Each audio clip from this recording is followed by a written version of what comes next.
It's the 2020 election in Georgia. Giuliani spoke with AP reporter Larry Neumeister at JFK Airport as he returned to New York, providing few details after hours of questioning before the grand jury in Atlanta. The district attorney said at the end, Mr. Giuliani has satisfied his obligation under the subpoena.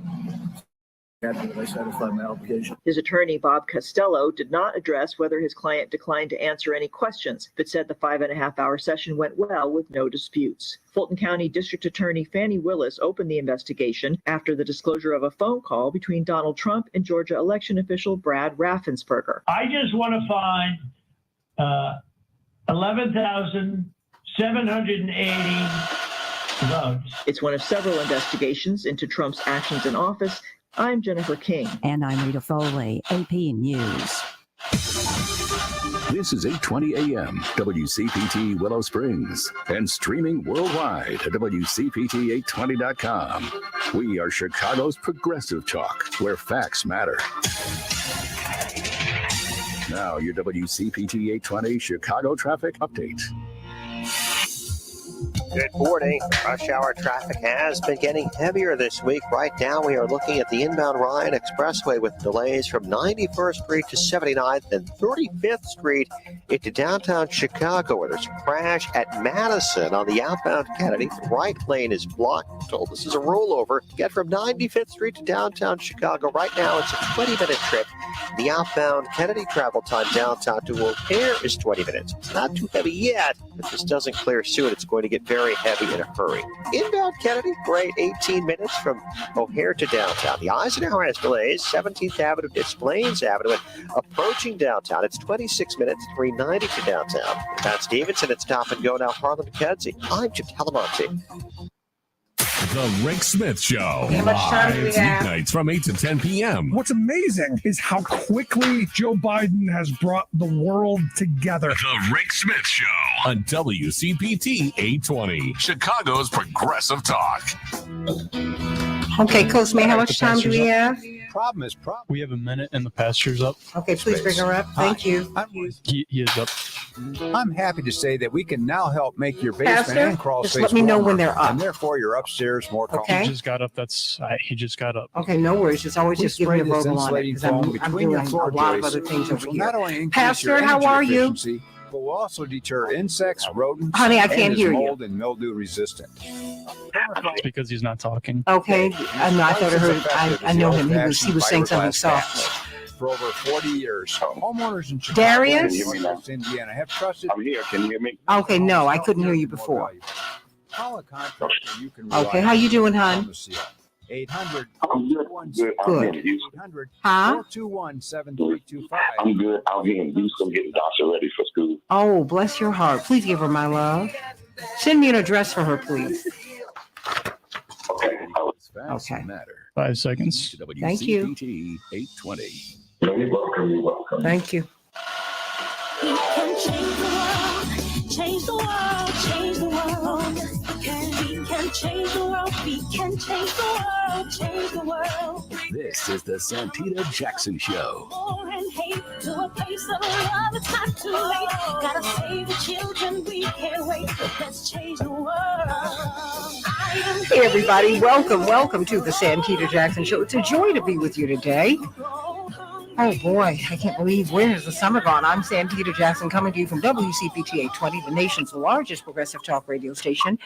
AM 950 Radio, the voice of progressive Minnesota, my home to the north, sending Chad Larson and everybody, and Gary Sounds of Blackness and everybody up there, all of my love today. What are we talking about today? We're going to talk about voter anger. Seems that is driving. That is what drives people to the polls, at least according to a University of Michigan study. That is true, and you see that. Now, it seems that Republicans have gotten the memo on that, but have Democrats? And I'm not saying that you should be driven by negative emotion. I'm not saying that at all. I don't think that you should be driven by hatred or anything like that. I think that's an awful thing. That having been said, there's a lot of discontent out here, a lot. And Republicans are playing to that. Now, are they playing people? Yes, absolutely. But, you know, there's a fair amount of folks being played because both parties, by and large, are corporatist in nature. So the fact is, though, Democrats have a real opportunity in the fall. Will they be able to take advantage of it? Will they be able to seize upon this discontent that is out here? I want you to call me. What about voter anger? What about it? It seems that, like I said, Republicans, they've seized it, which they do, and they are holding on to it. But are Democrats doing the same thing? Everybody's upset about gas and groceries. Everybody's upset about student loans. In 2 weeks, these student loan payments will resume. What are you going to do? Can you afford that? Particularly with a party that is now in power, that ran on giving you relief. Got to talk about it on the Santita Jackson Show. Call me at 773-763-9278, 773-763-WCPT in Chicago. A high of 79 degrees today, partly cloudy. It seems a little misty and a little moist out there today, too. At least looking at my windows, that's what I'm seeing. In Minneapolis, St. Paul, 82 degrees. Thunderstorms today. In Major League Baseball, 3. The White Sox, 2. The Cubs will be playing the Orioles, and the Twins, thankfully, shut out the Royals 4-0, everybody. And in the WNBA, the playoff season is here. Now, number 1 ranked Chicago. What happened? Oh, my gosh. They fell to the Liberty. Number 7, the New York Liberty. They steal game 1, according to this Yahoo Sports report. Did you see that? 98-91. The number 7 seed New York Liberty upset the number 2 Chicago Sky to take game 1 of the first round series of the championships. Wow, the Sky are the reigning champions. I don't know why they're ranked number 2, but that's all right. After taking the title as the number 6 seed last season. So what's going to happen, everybody? It's the Liberty's first playoff win since September of 2015. They reached the playoffs last year and took the Phoenix Mercury to the finals, seconds, falling by 1 point.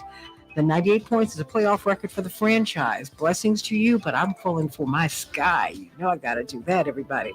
Call me at 773-763-9278. That's right. Free Britney, everybody. Free Britney Griner. We want her to get on home. Former President Donald Trump is considering releasing surveillance footage of FBI agents searching his Mar-a-Lago residence. Some of former President Trump's aides and allies have encouraged him to make some of the footage available to the public, believing it could send a jolt of energy through the Republican Party's base. A person close to former President Trump told CNN. However, others in former President Trump's orbit have cautioned that releasing that footage could backfire by providing people with a visual understanding of the sheer volume of materials that federal agents seized, including classified materials. Very interesting to see if they do that, because I'm sure presidents have some materials because they build libraries. But I want to know, you know me, I just want to know, get all the information that I can make up my mind for myself. I don't want to be shaped by anyone.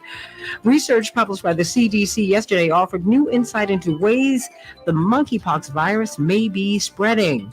While most cases in the current outbreak have been linked to sexual activity, some people have tested positive following close non-sexual contact. We're going to ask Dr. Shanina Knighton about that.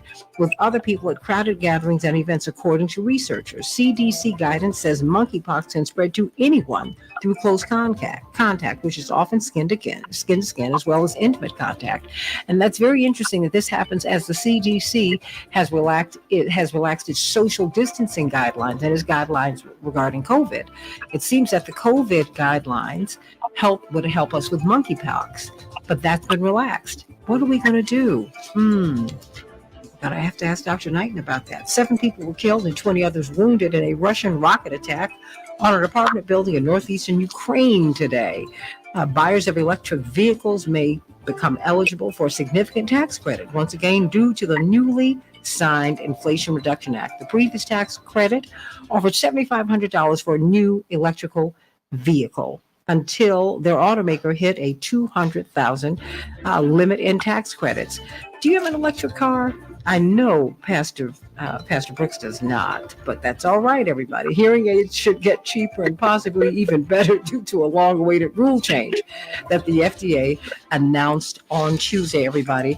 Economists fear that Federal Reserve minutes shows the central bank is bent on unleashing mass unemployment. We're going to be asking Dr. Max Wolf about that later on today. The newly released minutes, according to this Common Dreams report.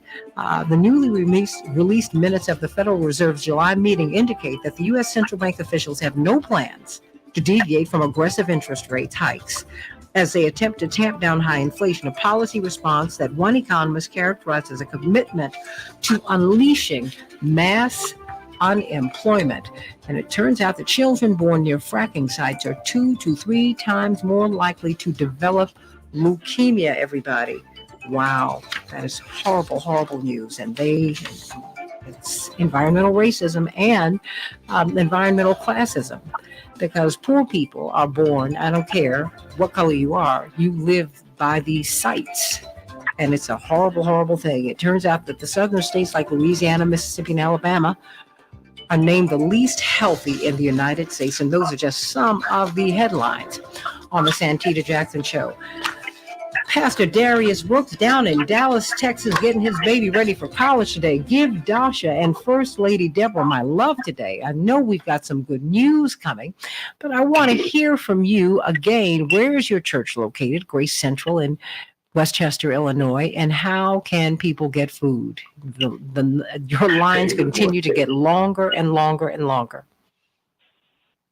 One in Santita, Grace Central Church, 10216 South Kitchener Street, Westchester, Illinois. 10216 South Kitchener Street. That's in Westchester, Illinois, right off of 290 and Manheim. And we're in Houston, Texas. Dasha's at Texas Southern University. Excited. Well, let me ask you this. Are you on a speaker right now? I'm actually, do you have an echo? Yes. Okay, let me do something. Okay. Very good. Is that better? Absolutely. That's much, much better. I'm sorry we didn't take care of that when we were off the air. But, well, okay, so how can we come and get this food? Because so many people need something to eat. And you know what you have? There was a woman, I was coming out of the store yesterday. I was out shopping with a very dear friend of mine. And she was well-dressed. And she did not look like she was in need at all. And I got out the car, and the bike fell in front of me. And so I was startled by that. And I was like, oh my gosh. I mean, it literally fell as I was getting out the car. And she said, oh, honey, that wasn't your fault. Are you okay? I said, yes. And as I was walking into the store, she said, you sure you're okay? I said, I am. But thank you so much for that. Thank you for your concern. She said, you know what? I'm going to be out here when you get back out. And if you have any change, could you share it with me? Could you give me something? I'm hungry. Wow. I had no cash on me, but I had to go in there and find some cash. It was just heartbreaking. But a lot of people are in that position. A lot of people you're going to work with every day, everybody. They're hungry. They're on the verge of foreclosure. They are behind in their rent. They're behind. They don't have food. How can we get some food from Grace Central Church? Every Tuesday from 5 till 7. Every Tuesday from 5 till 7. Every Tuesday from 5 till 7, we serve families, in between 200 and 600 families. And then on Wednesdays from 12 till 2. We serve seniors so they won't come out in the evening on Tuesday. So every Tuesday and Wednesday, Tuesday again from 5 to 7, and Wednesday from 12 noon. You can also call Grace Central Church or look up gracecentral.net. And Santita, one of the things we're praying for is pride. There's a positive pride and there's a negative pride. And people of God, at this stage of the game where we are, you don't want that at all. It stops us from being our best life, even if we don't have our very best. Ask, we have not because we ask not. And it's out here. Even though we're in the situations, there are blessings out here if we ask. Do not be afraid. Do not have pride to ask. And Tina, you are absolutely right. They're coming in all kind of cars, coming to get food. Where we are right now, it takes 2 people to run a family. We can't run a family right now with this, what's going on with food and everything. You need 2 people, and all of the help you can get is just true.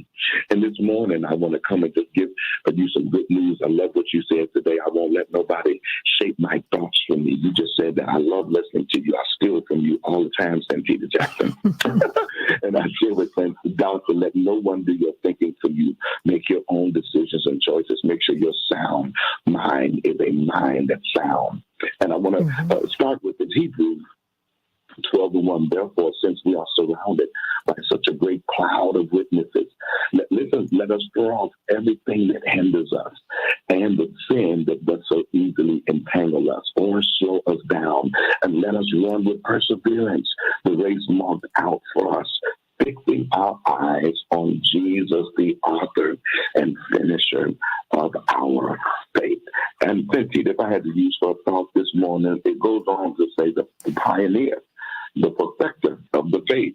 He's the one that's going to perfect what we can't see or believe when we trust him with everything we got. I want to use for thought today, moving on. Whoever you are standing still as a believer, I came to set the record straight. Not an option. You cannot stand still at this stage of the game. And when you go on down a little bit further in Scripture, verse 5 says, have you forgotten the encouraging words God spoke to you as a child? He said, my child, don't make light of the Lord's discipline and don't give up when he corrects you, which means he sometimes brings things to us to not prove who we're not, it's to prove who we are. For the Lord disciplines those he loves and he punishes. Watch this. Each one he accepts as his child. Punishes in Hebrew means discipline again. I had to get this out the way, Santita, because moving on in faith ain't no joke. Faith is the substance of things hoped for, the evidence of things not seen. Faith, Santita, literally changes lives. I cannot just be limited to church folk when it comes to faith, because half the time folk in church don't even use faith, even though faith really changes lives. And Hollywood, Chris Pratt, Mark Wahlberg, Luke Bryan, and even Mr. T has revealed how faith in God has changed their life. Faith ain't no joke. It ain't limited just to believer. It's for those who do faith, not for those who have faith. It's for those who do faith, not for those who have faith. Be not only hearers, but doers. And after that's been said, you might be looking to quit. You might be looking to throw in the towel, but you better stretch forth your hands. And as we make up our minds to honor the faith, as we use God's anointing to set the captives free, he can and he will. I've seen him do it to it, Santita. I've seen God's word change lives. God's word has made differences in people's lives. And when you use it, he'll be an anchor and an earth shaker. He'll turn opposition into a win position. He'll turn pain into peace. He'll turn trouble into triumph. He'll turn storms into stability. He'll turn foolishness into faith. He'll turn knowledge into miracles, worry into wisdom, ordinary into extraordinary, misery into mercy, poverty into prosperity. After your story, he'll give you a glory. Santita, you'll come in blind, leave out saying, I know what I'm talking about. You'll come in drunk and leave out sober. You'll come in sick and leave with by his stripes I'm healed. Use his kindness, use his goodness, and use his mercy. It's forever, and it's how we use his authority to move on in faith. Amen. I needed that. I needed that today. Amen, amen, amen. Faith without works is dead. You got to do your part, everybody. You got to do your part. Your part, whatever your faith commitment is or is not. These messages are to help you get along. I'm mindful of the fact that we have atheists and agnostic who listen to this show, and this show is for you. And that message is for you because there ought to be something in the universe that gives you hope, that lifts you up. And I hope that you were lifted by this magnificent message today. Very quickly, your address at the Grace Central Church. And when can we get this food? Grace Central Church, 10216 South Kitchener Street, Westchester, Illinois, on Tuesday from 5 to 7 and Wednesdays 12 noon till 2. Again, Grace Central Church, 10216 South Kitchener Street, Westchester, Illinois, on Tuesday from 5 till 7 and Wednesdays from noon till 2. Sending you much love, Pastor Darius Brooks, and of course you can get his music, Darius Brooks, Your Will is What's Best for Me, but also the Tommies, so much of that. Go on and do that. And please make a contribution to the church because doing this work costs money. It really does. And for those of us who've been blessed to have, please, let's bless somebody else who does not. You keep on living in life. You never know where you're going to be. Love you, Pastor Darius Brooks. My love to First Baby Dasha, who's a young lady now, and First Lady Deborah. Sending you much love. And of course, one of my church homes, Grace Central Church in Westchester, Illinois. We have got Dr. Shanina Knighton, brilliant infection preventionist, registered nurse, PhD. Of course, she has been a lecturer at Case Western Reserve University. She does so much. She's a mom, she's a wife, family, homemaker. Love it. But she's also the executive director of APIC's new Center for IPC Research, Practice, and Innovation. And we need that now more than ever, particularly as we're watching monkeypox. You can get it just contact, skin to skin contact. And that's happening as we're hearing with COVID, because we've only been focusing on COVID, Dr. Knighton. The social distancing has been relaxed. So we're not careful anymore. Most people I know are not wearing masks. And that is your option. But and there's no thought about it. I don't have fights about it. I wear mine. But what are we to do with monkeypox that's out here? And we see that with monkeypox, that it is this close contact. And maybe, does it live on surfaces? Because now everybody's concerned about that. We've kind of left COVID in the rearview mirror, although we're still in the midst of our pandemic. Dr. Shanina Knighton, welcome back to the show. What do we do about that?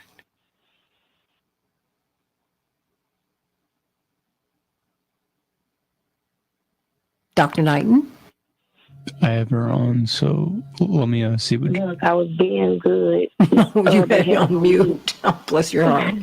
All that brilliance. So no, I was saying that I think the biggest thing, I can't emphasize this enough, the notion of staying ready so you don't have to get ready because you don't know what's among us or what is to come.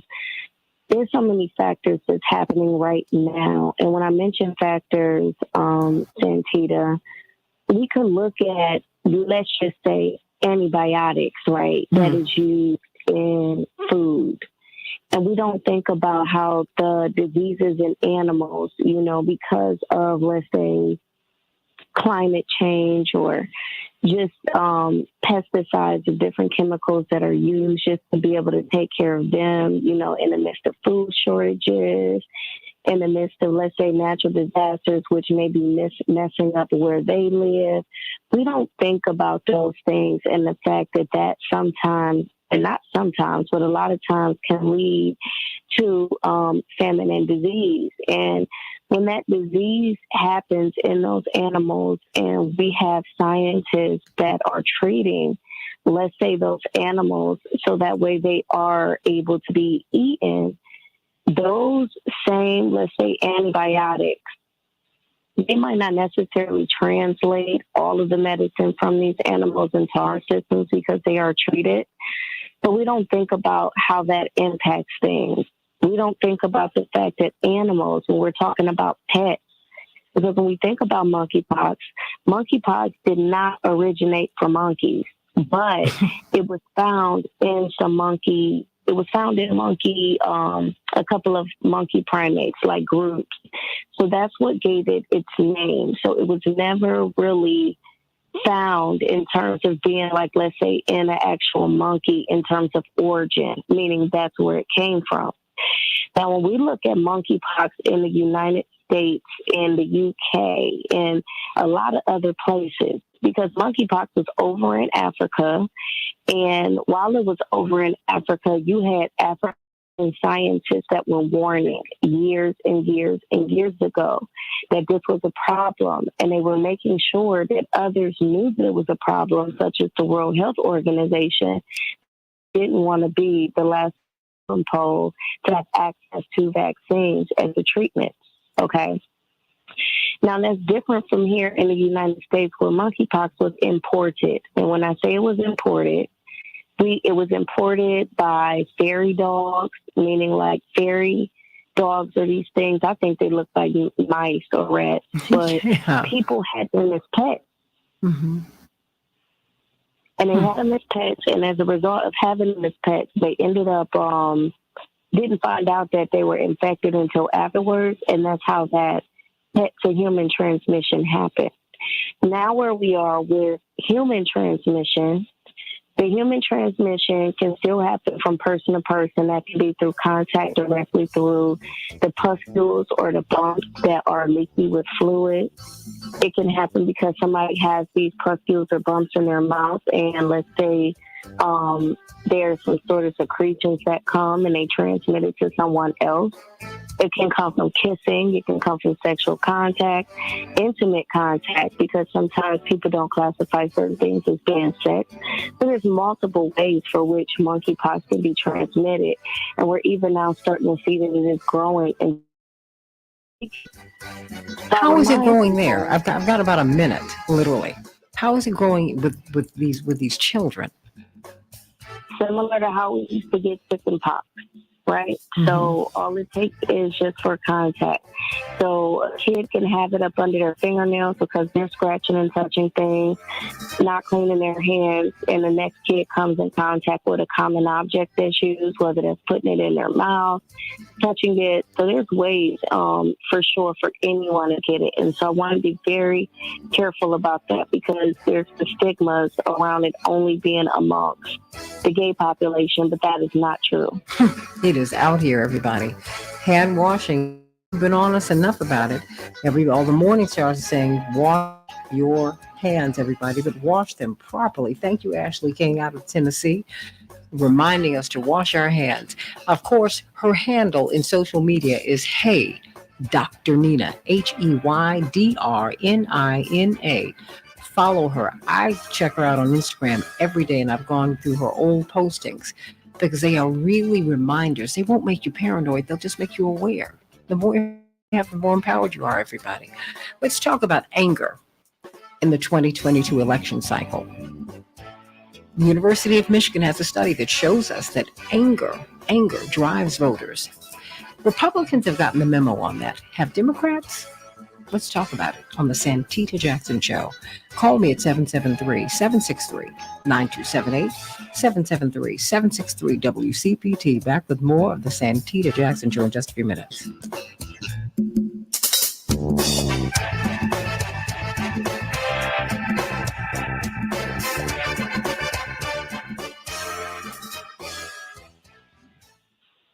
To the Tom Hartman radio program every weekday from 11 to 2 right here on WCPT 820, where facts matter.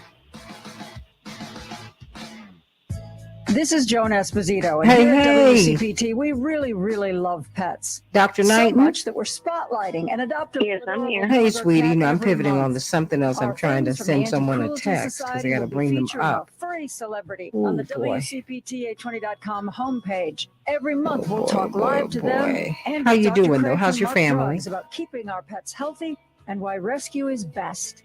Log on to WCPT. Shanina? Oh, I'm doing pretty good. Oh, okay. Okay. I couldn't hear you. Attention individuals and businesses struggling Yes, and I'm trying to COVID-19 pandemic. keep it together here. Commissioner is just I'm pretty good. relief initiative. Okay. United Good Tax to know. Fix will help you settle your tax bill Get for an amount you this. can afford. Remove or reduce Let me penalties. send this Stop over to negative myself. collection actions. Everybody, if you all are in the Negotiate Chicago a area, we have a back-to-school event with Biggs Radio. Rainbow Push does.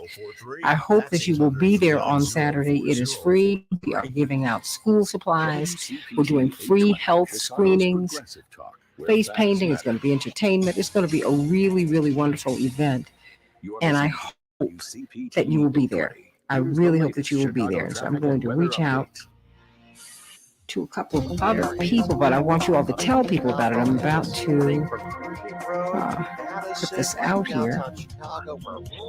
Okay.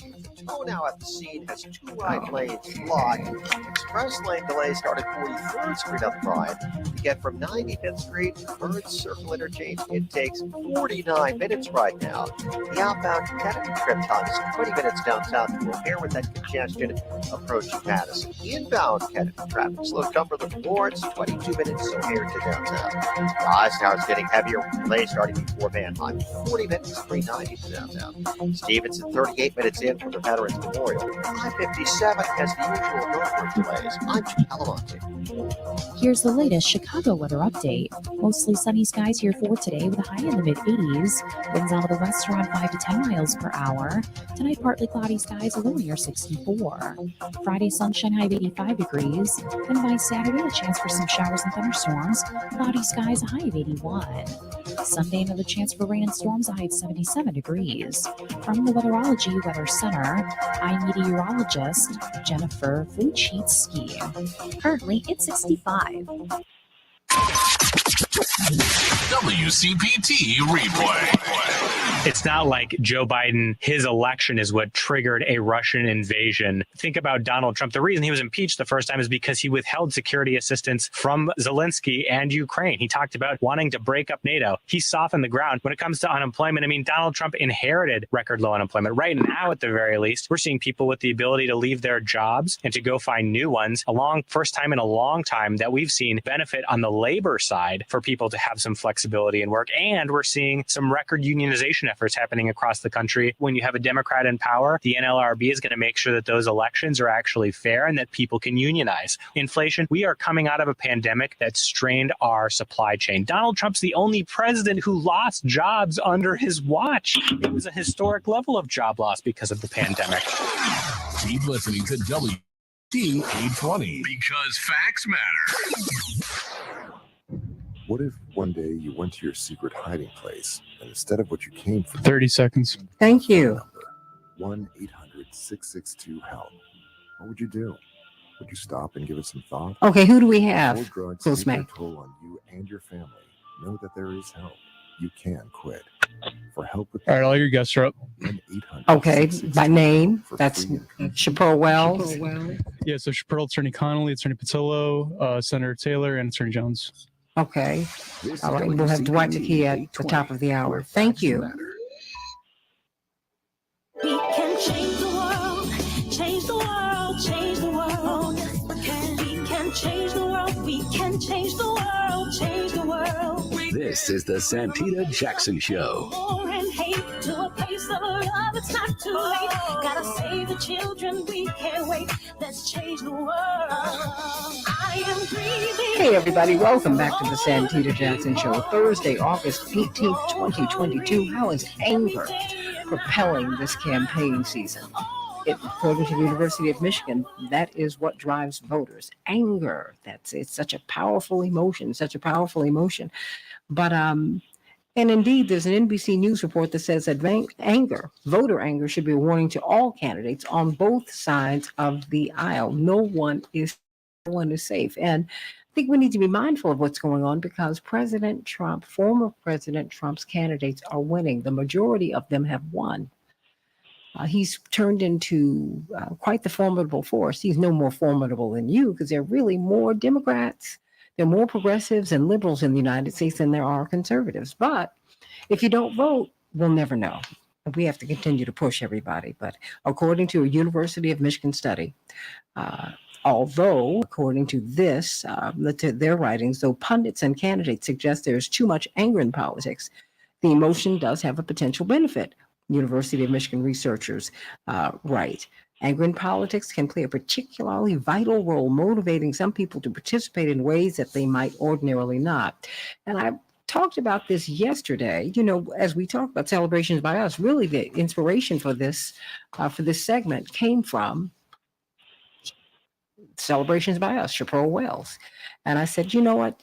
Remember when I started the show, many of you might remember this. What I wanted to have was a people's panel. And I would like to have you, my audience, our audience, the Morning Stars, everyone, call in. I'd like for you to leave your information. I'd love to have you participate on a panel with everybody else because really, this is all for you. This is all for you. Hope that you'll be joining us at Rainbow Push as we have free health screenings, free giveaways of school supplies from 9 to 4 on Saturday at 930 East 50th Street. Get your children and get them out there. They need to have these health screenings. But celebrations by us first, and you tell me What is it about voter anger that struck you about this conversation that we heard between Robert Patillo and David Daley yesterday? First, celebrations by us. Thank you so much, Santita. Yes, Celebrations by Us is your one-stop party connection, and we are always open and available to assist our customers. We are a one-stop party connect. Actually does food and decor.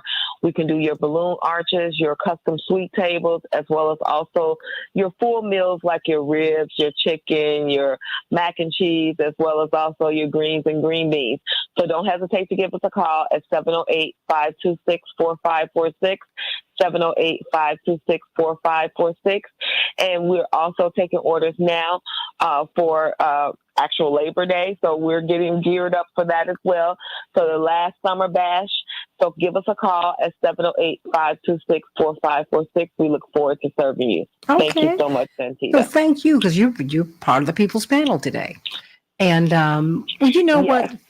Okay, talk to me, because you reached out and you said, look, we need to revisit this, because you heard David Daley, brilliant David Daley, and Robert Patillo really just wrestling with the whole concept of anger. I said, I don't think we really looked into 2008 and the impact that 2008 had on everybody when Goldman Sachs threatened to collapse our economy unless we gave them $770 billion more dollars. We'd already given them more than $20 trillion to try and save Wall Street. We lost Bear Stearns and some real iconic companies for a whole lot of reasons. None of them went to jail. None of that. So talk to me. What is it about voter anger, and what is it about that conversation that struck you? Because I think that Robert Patillo actually hit it right on the head. I remember 2008 and this big financial crisis that America was in, because I remember we had gotten our first home, our mortgage was underwater, we were looking for relief. It was just like impact. It totally affected our lives. And I remember after, we're hoping that once they got the money, they're going to start helping the homeowners. They knew that they had did this redlining. They knew they had did this subprime loan. They did everything to the American people, and we bailed them out. So we, as the American people, felt that we were going to get bailed out too. But that didn't occur. Not only did they take the money and run, but also I felt that the Obama administration also assisted that, because we were, a lot of people were getting relief, but Fannie and Freddie Mac people, which my loan was under, did not receive relief. And so I was forced to enter, for my first house, I was forced to actually enter a long-term modification. Well, I probably would never own this home, but they were able to save it after 3 years of negotiation with trying to save my home. And they knew that they had put the American people in a pickle. And so the basic presumption that we assumed that when we gave up all of these billions of dollars is that we were also going to get a bailout. And so this has trickled over into when we came out a major pandemic for 2.5 years and we had no resources, we expected to get bailed out as well again. We see that the airlines got a lot of money. We see that the banks again got a lot of money. Everybody got money except the American people. When we look around the country, we see Canada getting $3,000 a month check just to have sustainability. We see other parts of Europe getting, minimum financial income to sustain them.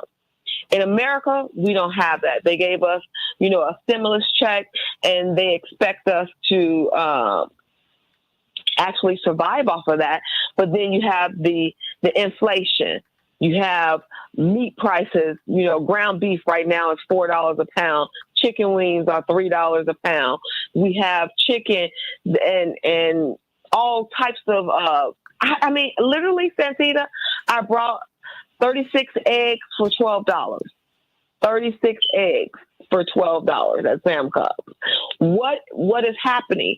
And so America, and where I think that the Democrats are missing a lot of this whole picture, is that we're out here hurting. We still have not recovered from the pandemic.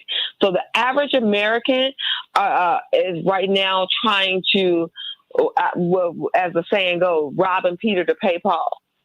We have not recovered from this pandemic, and the resources are drying up. We saw that when they issued all the PPP loan, a lot of people got loan forgiveness, but there are small companies like myself who were only eligible for the EDIL loan. And guess what? They just sent us a repayment plan for us to start paying those loans back. And so it seems to me that the small businesses are being trampled while the big businesses were able to flourish during this pandemic. Sure. So that's what I'm saying here. And that's what Robert was saying. Robert, you're there today. So, because it seemed like that there was some kind of disconnect there too. But you articulated it so well. Republicans always seize upon the anger. They do that so well. And Democrats, I guess, in another life, when you had the George Wallaces and Strom Thurmonds, they were able to do that too. But now we're in this particular phase of political history. Are Democrats getting the memo? I'm not saying that Republicans are making a populist case, because they are rhetorically, but in terms of their policies, they're not doing that. Talk to me, Robert.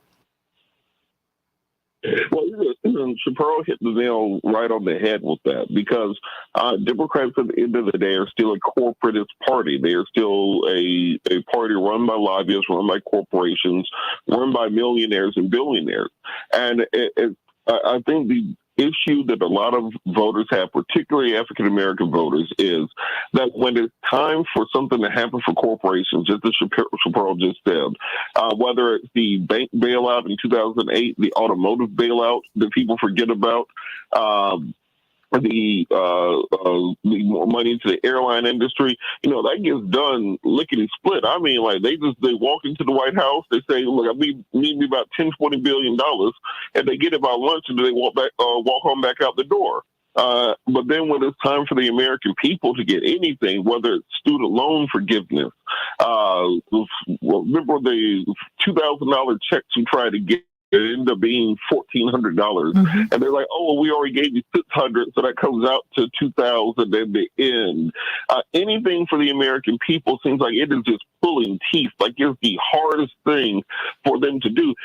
What people have to remember is, the U.S. dollar is the global reserve currency, meaning that we are the only country on earth that can just print as much money as we feel like, because instead of a gold standard, the American dollar is the world standard for currency. The American dollar, instead of being backed up by gold, is backed up by aircraft carriers, bombers, and the satellite, meaning that if we run up too much debt, pretty much nobody's going to come get it, because we can blow up everybody. Our military spending is higher than the 10 industrialized countries combined. So when they talk about this deficit and debt issue, it's completely made up. What is it? We have a $30 trillion deficit, $30 trillion debt. What's the difference between 30 trillion and 35 trillion or 40 trillion? It's all imaginary, made up money backed up by bullets and bombs. I dare you to come get it. So if that's the case, then why the hell is it so hard for you to come do something for the American people, to come do something for the voters, when it seems like Wall Street, through these credit default swaps and complicated financial instruments, can just completely make up imaginary money whenever you feel like it. I'm really big into nerdy stuff like the space race. And so you sit there, you watch some of these government subsidies that come out. They gave Elon Musk $3 billion last year to build a spaceship that will probably never fly. They gave Jeff Bezos $5 billion for a spaceship that will probably never fly. They're about to launch the Space Launch System to send something around the moon and come back. It's never going to land on the moon. It's going to literally go around the moon and come back. It costs $4.4 billion per launch.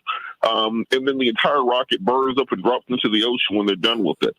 So when you see that the amount of money that this gets burned up in this country, while the American people at the bottom are legitimately struggling, where you walk down the street and see people living in tents, eating out of trash cans, wearing tattered rags, right next to some of the biggest, shiniest government buildings on earth.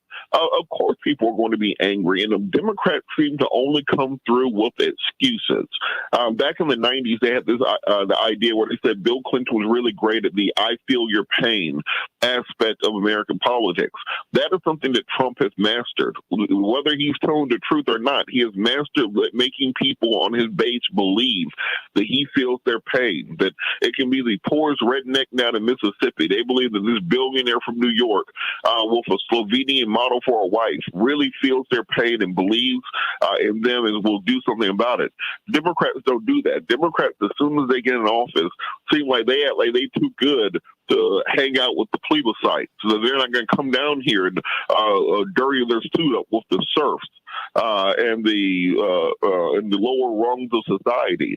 I think we've all had the experience where we work, we knock on doors, we make phone calls, and we get somebody elected.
List, right?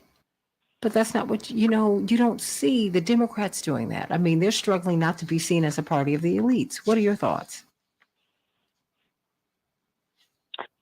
Senator Taylor, my thoughts is the Republicans are not necessarily Democrats, but in my state, it looks like they're winning independents, and that's the swing that makes it happen in these elections. And one of the reasons is young voters and black voters in particular also are not at the numbers, especially black voters, at the numbers that they normally are. There's been changes there. And it all really boils down to some topics that you've been bringing up and we've been bringing up on your show, Santita, which is they delivered on promises, in particular, things that matter to people, voting rights, in particular, police reform, health care.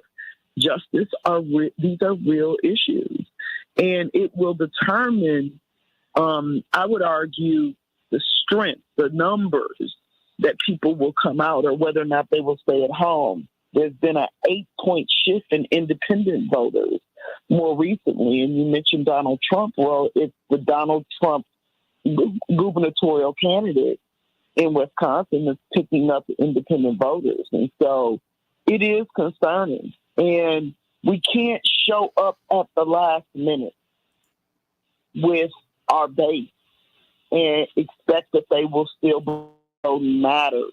They become more and more angry, frustrated, and that turning into, I don't have to do it. I don't need to, go and vote. It's not going to make a difference. And we must listen to the people in order for them to be inspired to not stay home and to go and mark a ballot in order to make a difference. Well, pardon me, with all due respect to you, Attorney Jones, let me go to Attorney Connolly, because she gets out here registering people to vote, as do you. But Attorney Connolly, your thoughts. Well, I think when we talk about anger, we have to look at the deep-seated, broader emotions and things behind that anger, right? And what anger usually starts as is grief.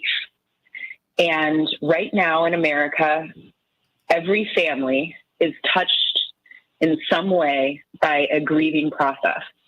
And it's not the normal thing we think of grief. Yes, maybe you've lost family members in the pandemic or suffering in more of a traditional grief way. But what we're seeing right now is people are losing their sense of trust, not only in the government, but in our institutions themselves. And Robert and David alluded to this yesterday. Santita, you clearly broke it down to say these places of mistrust, these systems that have not been working for everyone forever, are now impacting white people. The gaps in these systems are no longer serving the folks that they were essentially built for. And non-college, working class white folks are feeling a pain that they haven't felt in a long time. And looking at these systems and structures and promises from elected officials and very clearly seeing that the deck is stacked against them. And it's a grief process that is a difficult one to start. And that develops this passionate anger that creates these reactionary choices where we see stories like longstanding Latino communities that have traditionally supported Democratic candidates are breaking off into factions and sometimes supporting Republicans. Mm-hmm. So we're going to see a shift in our electorate in a way we haven't, because we are doubling down on giving folks additional grief and fear and shame and guilt. And instead of solving these very clear problems, for example, student loans are coming due again. This is a real big deal for families that are already struggling to make payments and afford food and gas after this long extended pandemic.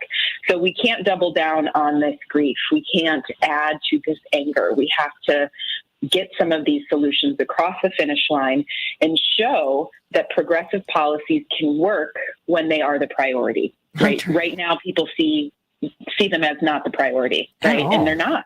At all. Attorney Darrell Jones, the last couple of minutes belong to you. You got the floor. Attorney? Yeah, thank you, Santita. I think that what we hear laying out is completely correct. That when there is a lot of anger out there, you get a lot of response. But I think that the people certainly feel that anger. But there's another thing that folks have to remember. One of the things that inspires voters to come out is inspiration, is hope, is the belief that something is being done, that a corner is being turned, that there is a light that I see. So I need to get up forward because I understand the bleak moment that I'm in, but I see a brighter horizon on the day, and I've got to go for that. And, that's what, people always get me when they come after the young voters and say that the young voters aren't turning out. Mm-hmm. Folks need to remember the reason that Confederate statues started coming down was because of young voters. The reason why we have all these environmental issues, environmental policies that are being put in place, it's because of the young voters. Why do we have all the talk about the police reform? It's the young voters. It came from the George Floyd Act. It came from Ahmaud Arbery. The young folks were getting involved and getting out there. Why do the Democrats hold a majority in the Senate? It's the young voters in Georgia that came out to push the two senators there across the finish line.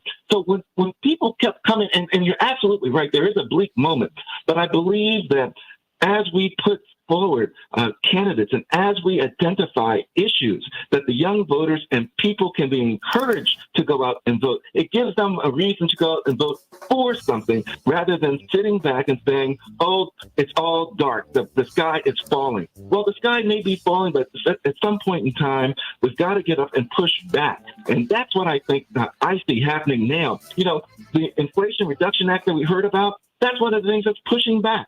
So we have a lot of stuff that's going on right now, but I think that we need to take hold of the positive things that are happening and be certain that we push forward with it, because this is that time. You know, I think Aaron is absolutely right.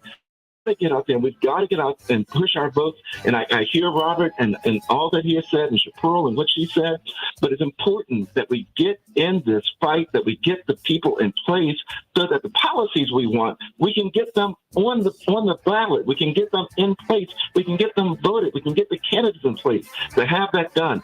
That's what I see happening right now, Santita. You know, this is the most diverse population of young people that we've ever had in our country's history. And they're going to be multicultural. They're going to be multi-ethnic. They're going to be multiracial. It's all going to be there, and they're going to be voting based on their experiences. So I think we've got to be certain we get the candidates that reflect our interests so that we can stop the corporate purge or the crazy office that was used there with regards to what happens in the corporations in our country, and be certain that our interests are held. That's what I see happening right now, Cynthia. Oh, I see it happening. That having been said, I see the Democrats. I think it's a both and, Daryl. I think that Democrats have to listen. You have to listen. You have to listen because you have to listen to Shapiro and you have to listen to Robert. And you have to listen to you because you and Aaron and Senator Taylor take the message back to the party and say, hey, this is what I need you to do. They need to listen. They need to listen. There is a reason that the most popular elected official in the United States is Bernie Sanders. He's a fighter. We think and we know if he's standing by himself, he's going to fight. That is what we need. That is what we need. You have to respond to that. He's responding to the anger. And we need the party to do that too. You can't polish this thing up. You can't squirt perfume on dung. It doesn't work. It doesn't work. September 1st, people are going to have these student loans come due again. Can they handle it? No. Got to talk about that. Continuing on with this discussion, then we're going to have the intersection of the economy and all of this with Dr. Maxwell from the next hour before of the Santita Jackson Show in just a few minutes.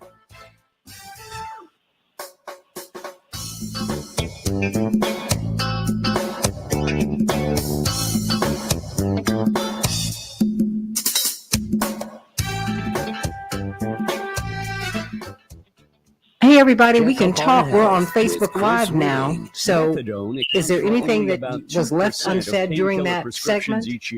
Please the drug speak is your piece. Responsible for more than 30% of prescription painkiller deaths. Lowest finger Anyone? from the Centers. Well, I'm glad, Santita, that you're back up. Sure. The drug is commonly known as a Santita, this Shapiro. I just think that Democrats don't have a clue as to what the real experience that Americans are feeling out here. The pressure from gas prices to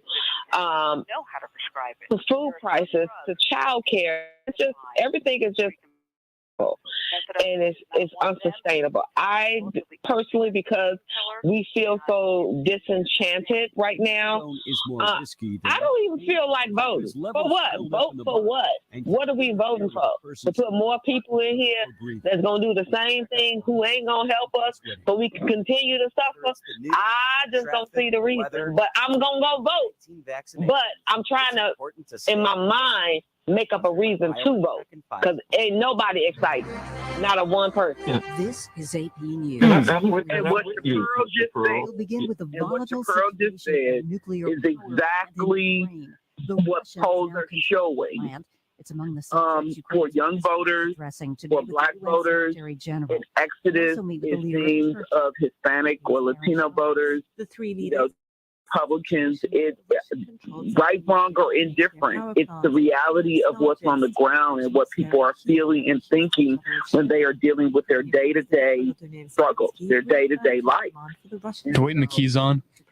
They're not hearing this message that says, go vote, because they're, I was said earlier by others, the institution that they depend on, they're not feeling that there's delivery. In the areas that move the crowds to the streets that Daryl spoke about, those areas are, the legislation is not adding up. The results, the solutions are not adding up. Associated Press are expected this Anybody want to respond? The federal magistrate to release the And I agree to a point, right? Because I think that a large part of what happens, however, is if the blocks don't come out and vote their interests, and these are the blocks where you want to have those kitchen table issues addressed, what's going to end up happening is that the other side is going to continue to come out. They're going to continue to elect their people, and so it's going to become even more tilted against where you're trying to get. You're going to have the Dr. Oz's and the crudités and not being able to talk and describe what's happening in the grocery store. That's going to become your everyday elected official, who's going to be even more disconnected from the populace. So that's why I think it's really important that we continue to push, that we get as many of those people in place as possible that represent our community's interests and the interests of the everyday person. If we don't push for that person, then what we're going to end with is really, the elite that are running the country, and really will be disconnected, I think, from the general populace. That's my concern. That's my point, Daryl. They're already disconnected. They're already rich people that are running the Democratic and the Republican Party. They do not care about the average person. And it is becoming more and more apparent in their policies that they are enacting. I mean, to me, like whatever little bill they just passed, we know that it was insufficient. Democrats are allowing 2 senators to hold up progress. It's not just those 2 senators. Those are the faces of the policies that they choose to put forth. This is what they feel. Because if it was money for or to help grow, all of them line up and get in line. But when it's coming to help the people, they say, well, hold up. Let's talk about it. Let's think about it. Let's cut here. Let me get some stuff over here. This is what's happening. And the American people are tired of it. So when you trying to get me to come out and vote and support your issues, when in the hell are you going to support mine? At what point am I going to stop struggling? At what point am I going to be able to have my head above water? And that's the danger that the Democrats are in right now, because they're on the fence on all these issues. We have been begging Biden to actually put forth executive order on voting rights. Tell me why hasn't he done that when that's going to help him? Because he don't give a damn. I mean, it's just a reality. We have to begin to call a spade a spade. He is not going to help us. We could talk about how with this. And so he wants me to come out and help him and help keep his agenda together. And he ain't doing nothing to help me. Bruh. Redeem rewards. You got to think about that again. This is And the reason that 1 minute that will cost lives. The reason that seems so real to people is because there was no action on voter rights. There was no action on police reform. But then when Roe versus Wade was overturned, including equal marriage, immediately access to birth control, there was action. End with abortion rights. And so that's the distrust. Is a tragic epidemic in America. That's the pain that people feel out here in communities and in the street. Weapons to make sure this never happens again. And in the end, if we want to move that pain to a place where people are activated to be engaged, 30 seconds. then we have to touch their lives. Quickly for Congress. Stand by, everybody. That's all I'm saying. Well, this is why I like to have. I'm returning Where the to. candidate Corey Bush came from. Corey came out of that very reasoning. But I know where you can find him Saturdays at 11. Well, you know, but Daryl and Aaron and Senator Taylor, this is why I have, I want to have voices like Chaparral's on with us. We can change the world, change the world, change the world. We can change the world, we can change the world, change the world. This is the Santita Jackson Show. War and hate to a place of love, it's not too late. Gotta save the children, we can't wait. Let's change the world. Hey, everybody, welcome back to the Santita Jackson Show, Thursday, August 18th, 2022, WCPT 820, the nation's largest progressive talk radio station, and my brothers and sisters to the north. Hey, Chad. Hey, Gary Hines of Sounds of Blackness, Pastor McAfee and Spike, and all my friends at Minneapolis, St. Paul, AM 950 Radio, and you, Matt, who's with us every day, our morning star, sending you much love today. Hey, thank you, Coast May. Give it up for Matt up in Minneapolis, St. Paul. Yay! That's right. And Jewel and Don and D-Ray and Ray and Max and DC and Dave Dowling and Linear Bob. Oh my goodness, Dave Dowling, I'm sitting you on. Carol, darn it. Not me. That's our personal joke. Everybody, I want you to join me on the Santita Jackson Show YouTube channel and on the Santita Jackson and Friends Facebook page. And please become my friend over there. Meet me at Santita J. That's my handle on Twitter. Please, please, please meet me there. And everyone, please share this show. Dave and Donald and Carol and everyone. Eric out in LA. You're so sweet, Eric. Thank you for trying to get me on other stations out there. Please like and share this show now. Please, everybody, like and share, like and share, like and share. We're talking about the anger that drives election. And Republicans have gotten the memo. Have Democrats gotten the memo? We've been listening to Chaparral Wells. I want you all to call in because I want to get all of you. I want to have you all be part of these people's panels. That's what we called them at the beginning of this show, a couple of years 3 years ago when I started here. Because I think it's important for us to hear you. It's not, you're an expert also because you live out here, right?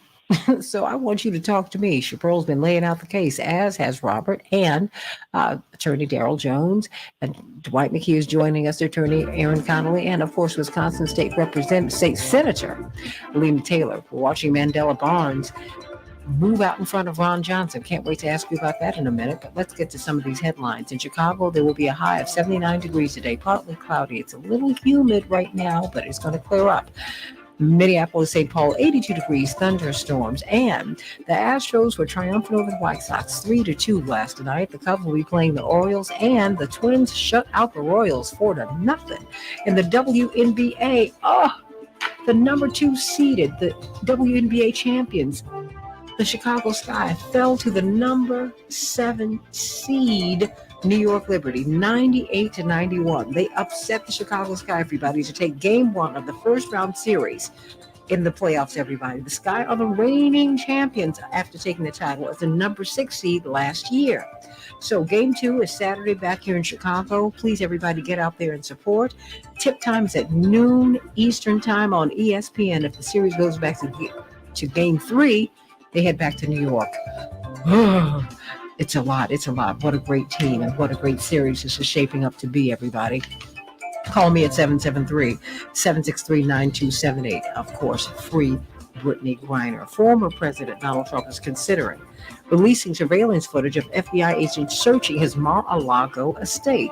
Some of former President Trump's aides and allies have encouraged him to make some of the footage available to the public, believing it could send a bolt of energy to his base. However, others in his camp have cautioned that releasing this footage could backfire by providing people with a visual understanding of the sheer volume of materials that federal agents seized, including classified materials, since they seized classified and unclassified materials.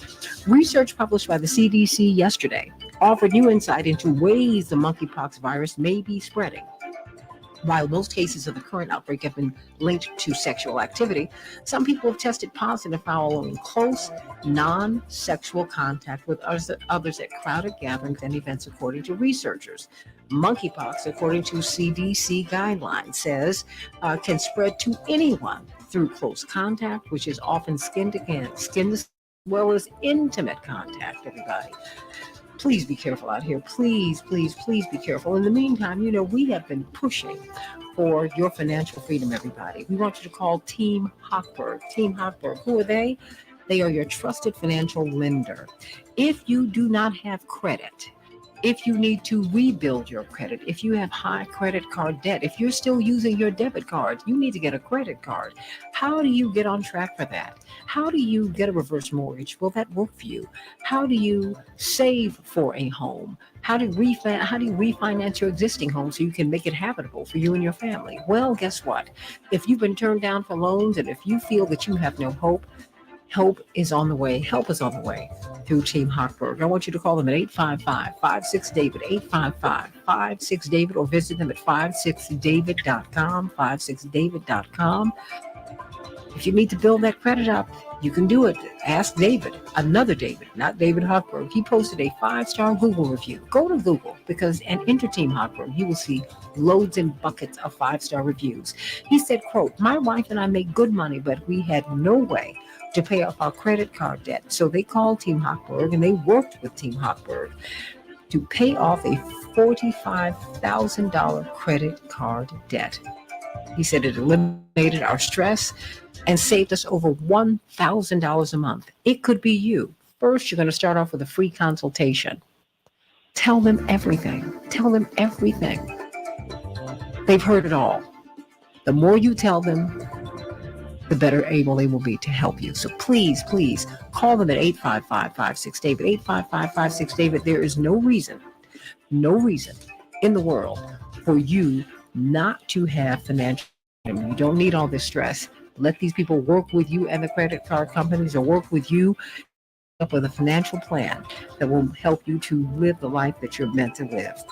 Everybody, let's talk about this voter anger that Attorney Darrell Jones, chairman of the Transformative Justice Coalition, brilliant political activist and organizer, Attorney Aaron Connolly, and Attorney Robert Patillo, and Wisconsin State Senator Lena Taylor. We've heard a mouthful from Chaparral Wells, average working American woman trying to make it. She said, "Trying to keep my head above water is the hardest thing in the world to do." We're joined by Dwight McKee. Dwight McKee, what's your thought? The University of Michigan study says that anger drives people actually to vote. Dwight? Well, those who are angry with America don't understand America.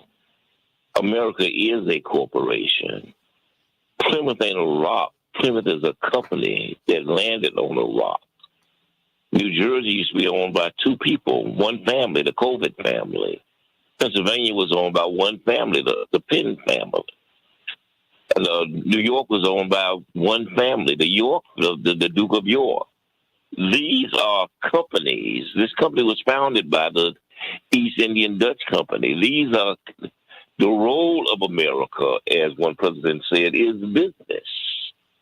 It is not democracy. It is not politics. It's business.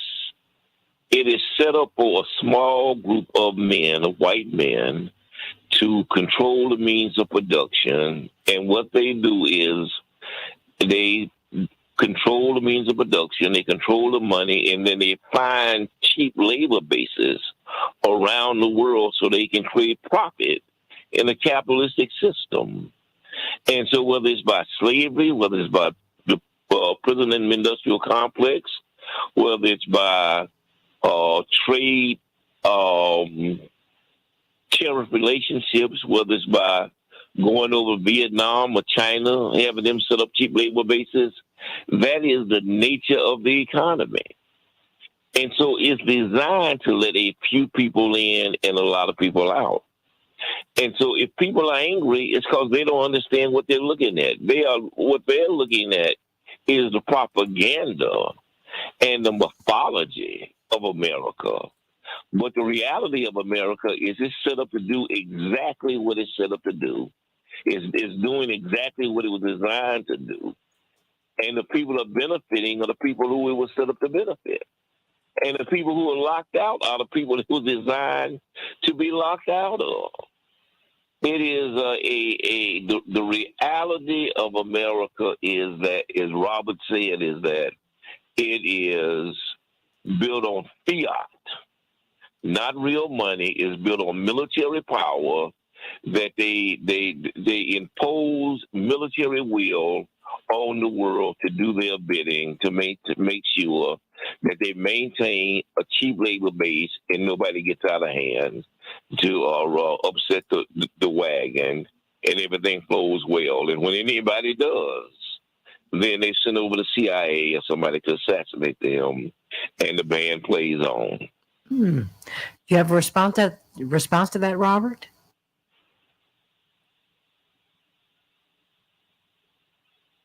Well, does anyone have a response? I don't know if Robert is still there. Yeah, sorry. Okay.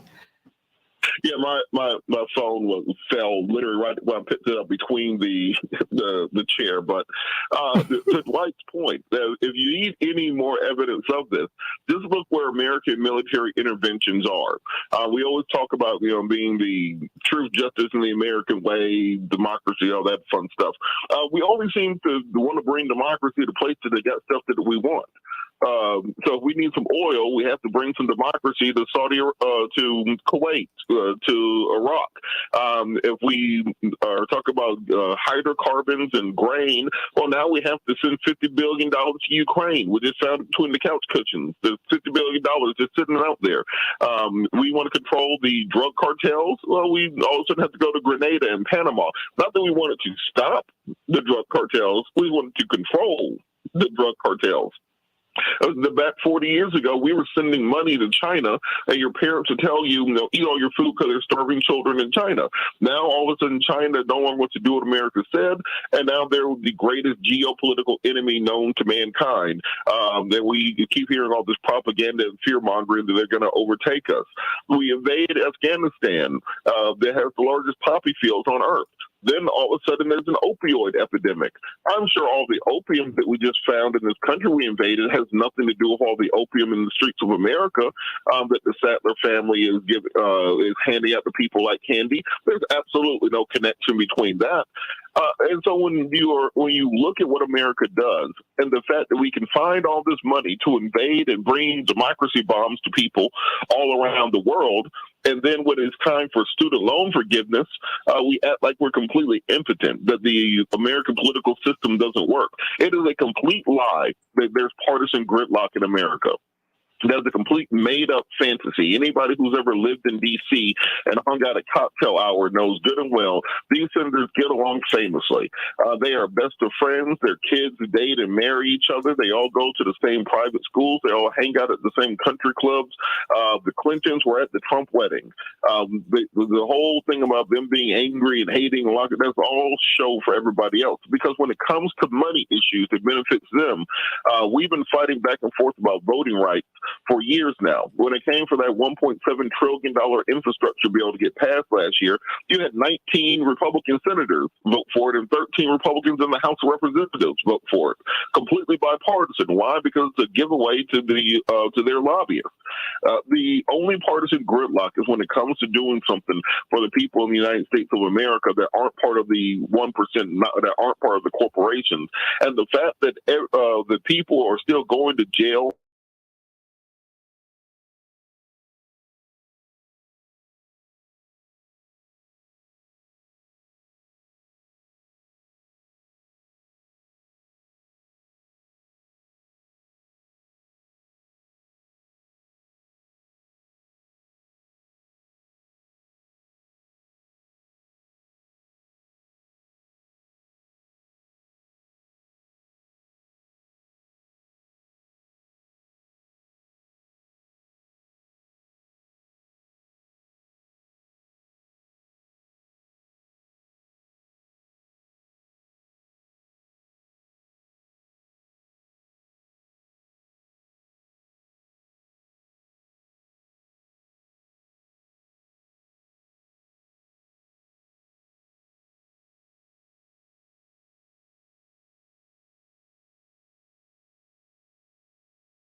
is like St. Louis, Missouri, right, where you have people that have the real lived experiences of what you're describing, those kitchen table issues. You know, we're getting ready to return to school across the country, and school supply inflation is making people decide with regards to scissors or sausage, right?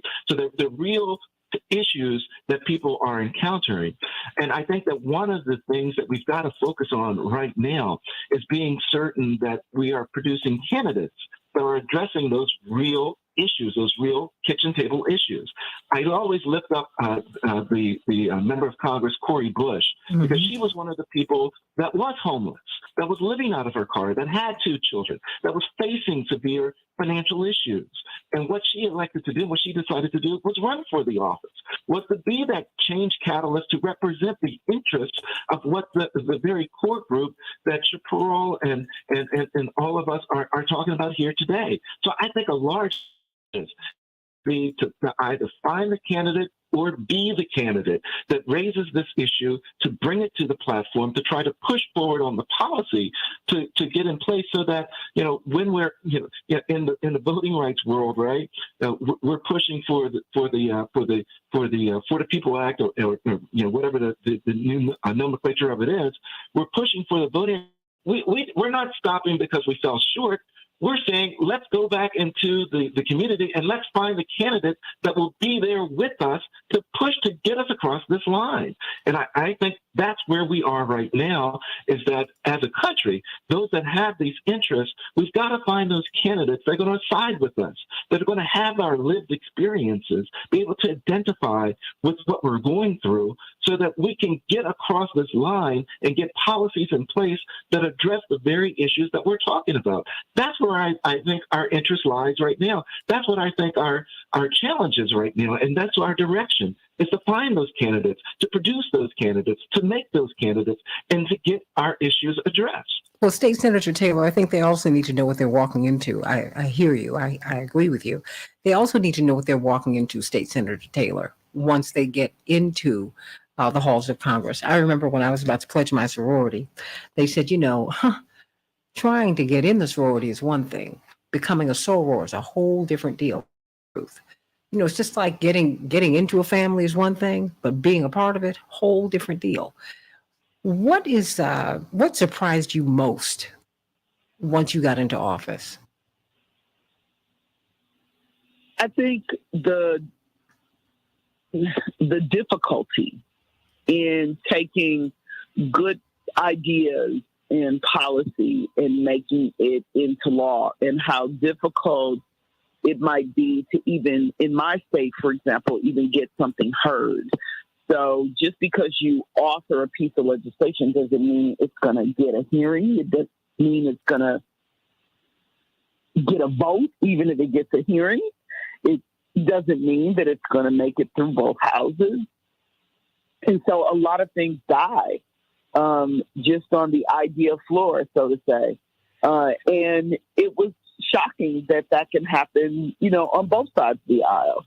But if you're going to make a difference in voters' minds, you're going to hire folks. What I've learned in my, you know, small couple decades here is that you've got to meet people where they are. And if you answer, help people navigate, it doesn't mean that people will always get exactly what they want, but they have to be able to even feel heard. I think that's one of the reasons that the candidate for U.S. Senate in Wisconsin, Mandela Barnes, our lieutenant governor, I believe it's one of the reasons that he's like gaining traction among independent voters. When you go where people are and you meet them where they are, then what people feel is heard. When you, you know, he does not have a legislative track record, but he has a record of campaigning and going and meeting people in every corner of the state. And I think that's not something that Ron Johnson has. He does not make that connection, right, to that average middle class, that average working class, that average, you know, forgotten voter. And when you're elected, you have to work hard at keeping that connection and then trying to deliver for those people. It was just more difficult than I would argue that I thought, to your question, when I first got elected, because I thought everybody was coming so we could get some work done. Well, that's not exactly true. Well, you know what? I have 1 minute left here. What should voters do once we vote you in, whether we voted for you or not? Stay engaged. Speak to your representative, email, make phone calls, hold them accountable for whatever it is that you believe one way or another, so that they understand that you're there and you have a perspective. And often we don't participate in hearings and we don't do those things, but they're important. Voting is the first step, not the last. Wisconsin State Senator. Oh boy, Lena Taylor, you're gonna have to come back and give us a clinic on what it is, how to be citizens. Indeed, that is what LBJ told Black leaders once he signed the Voting Rights Act. He then gave a speech in which he implored one of the pieces of advice, not advice, but instruction he gave to Black leaders, to Reverend Dr. Martin Luther King, James Farmer, and Whitney Young, and Roy Wilkins, all of these great men and women, and Clarence Mitchell, Jr., who helped to write that legislation. He said, now you must go home and teach the Negro people how to be citizens. And I think that, quite frankly, that's something we all need to learn how to do. You need to be involved. You need to be engaged all day long. State Senator, Wisconsin State Senator Lena Taylor just gave you some invaluable advice. Voting is the beginning of the process, not the end. You've got to get involved. Let's see where the economy figures in with all of this. Unemployment is very low, and yet people are really feeling a lot of pain. We're going to talk with Dr. Max Wolf about that in just a few minutes on the Santita Jackson Show.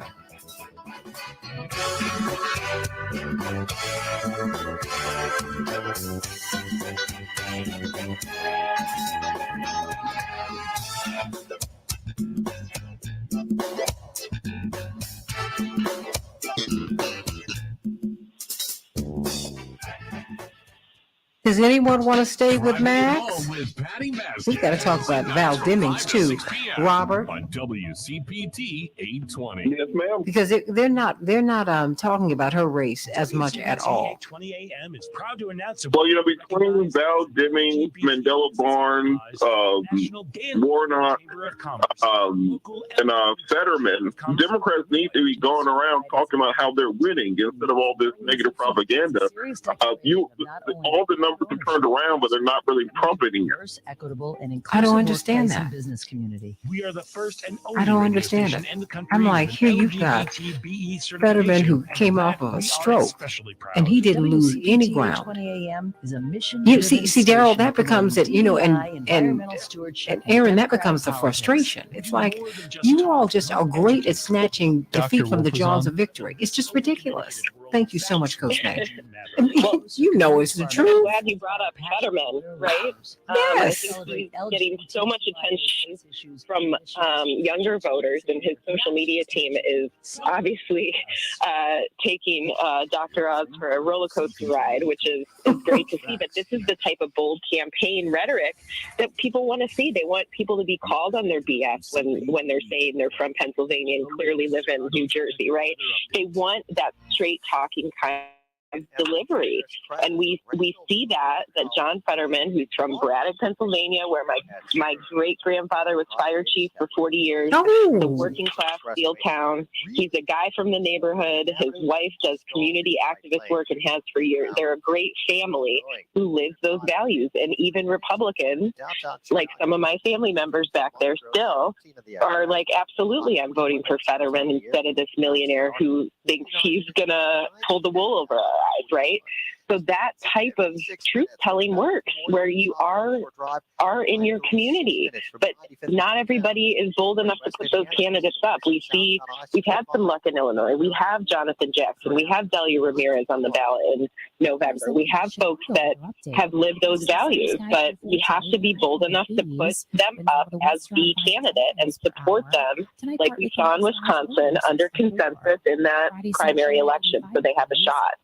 And you know what? And And we you have to give get them money, behind right? them. As you know, Santita, You have to help push them because, see, I've seen the people coming after Dahlia and Jonathan in advance of them getting to Washington for different lobbies. Currently, it's 66. And if you want them to be the same Finding people great going candidates in, to hire can be like once they get there, the trying to people who find a you needle sent, in a haystack, you but better not let with your ZipRecruiter. voice know It's that you powerful want them to technology stand over actively here on finds said and invites issues. qualified candidates Aaron, to apply to your otherwise, job. So while other companies might because deliver Washington is a and whole like you different said, beast. it's an ongoing, and it's staying involved.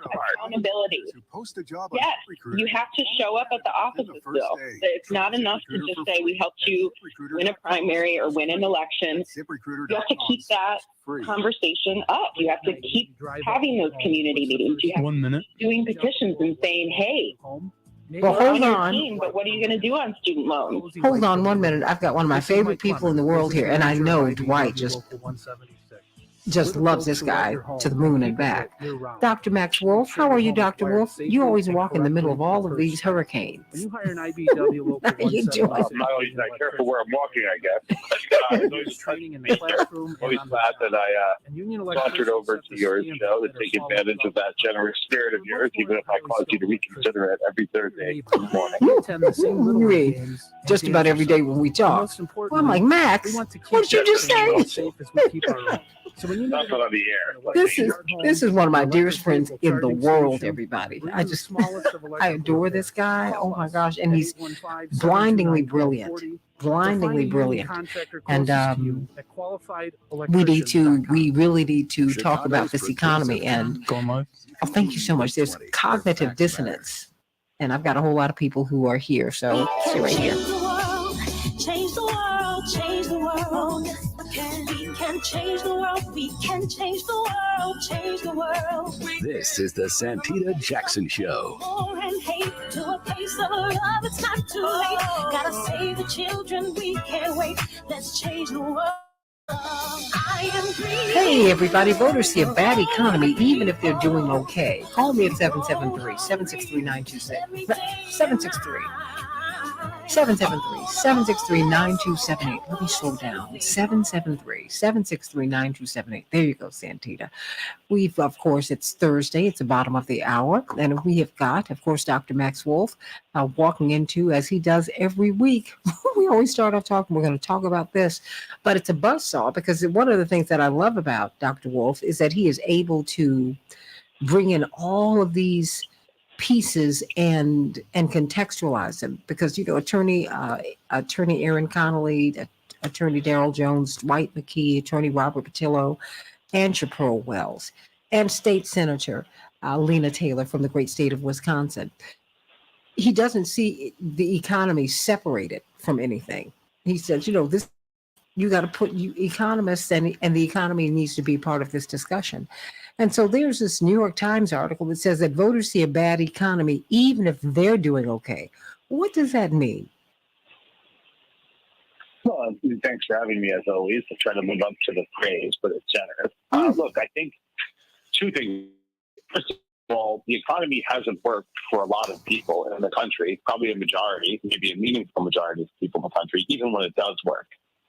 So saying the economy's not working for a lot of people is sort of a baseline truth.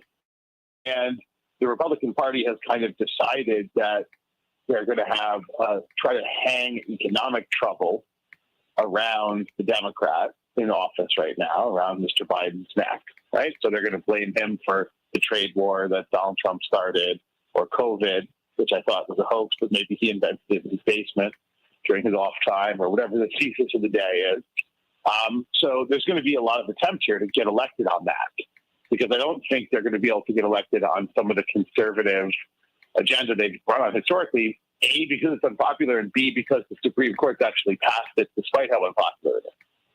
So they need to have a pivot, right? They're no longer the party of free trade. They don't like free trade. They're no longer the party of limited government, right? They're just the party of limited benefit. So they have a problem, which is most of the core tenets are unpopular with kind of 70% of the public, right? And so if they're going to get independent voters and they're going to get swing voters after the Republican primaries, which looks more like a kind of Trump loyalty event, then they're going to need to figure out something that really resonates. I think that's going to have to probably be the inflation is making life difficult. And in fairness to the Republican Party, inflation is making life difficult for a lot of people. It's not cut from whole cloth. And so in other words, one of the two major political parties and a lot of advertising and a lot of television time has been spent talking about how bad the economy is. One. Two, there's some funny truths about the way Americans see the economy, which is gas prices and grocery prices have a lot to do with how Americans see the economy, much more than is rational or based solely in people's actual lives and spending, right? But nonetheless, it's a very visceral experience to go to the grocery store once a week or every few days and buy a bag of groceries and pay $40 for it sometimes and $70 for it other times. And that definitely show up on your radar. And then pumping a fluid you never physically see into a hole inside of your car, which pumps all the money out of your bank account, is also a pretty visceral experience. And so people have this real hands-on, right, experience. And it's kind of the symbol of a freedom. And this idea that you can have a big car and you can have a car you can't afford, this sort of big, expensive car that's probably terrible for the environment you can't afford, is a model of American middle-class prosperity that a lot of people are kind of losing. And so I think the car and the gas is very symbolic beyond what it is, in everyday life. And then obviously, if you feel uncomfortable with what you're buying at the grocery store, your economic insecurity is going to hit you in the stomach. It's going to hit you in the mind. It's going to jack up the anxiety. The last piece, which I think is the big one that no one discusses, is this is the age of perpetual crisis. And people are on edge all the time. And they're nervous and they're anxious. And things they thought were for sure aren't for sure. Right? So we have smooth transitions of power. Nope.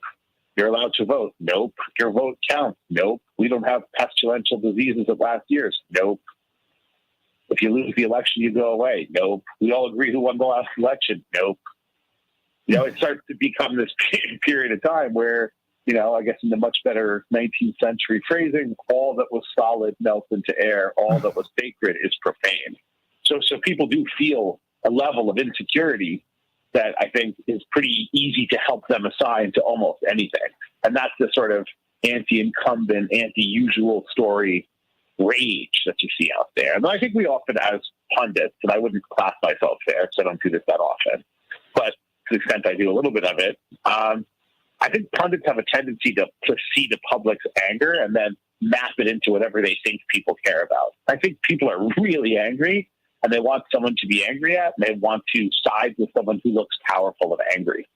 And I think that might be a bigger part of American politics than any of these ideological debates right now. We're talking with Dr. Max Wolf, brilliant economist.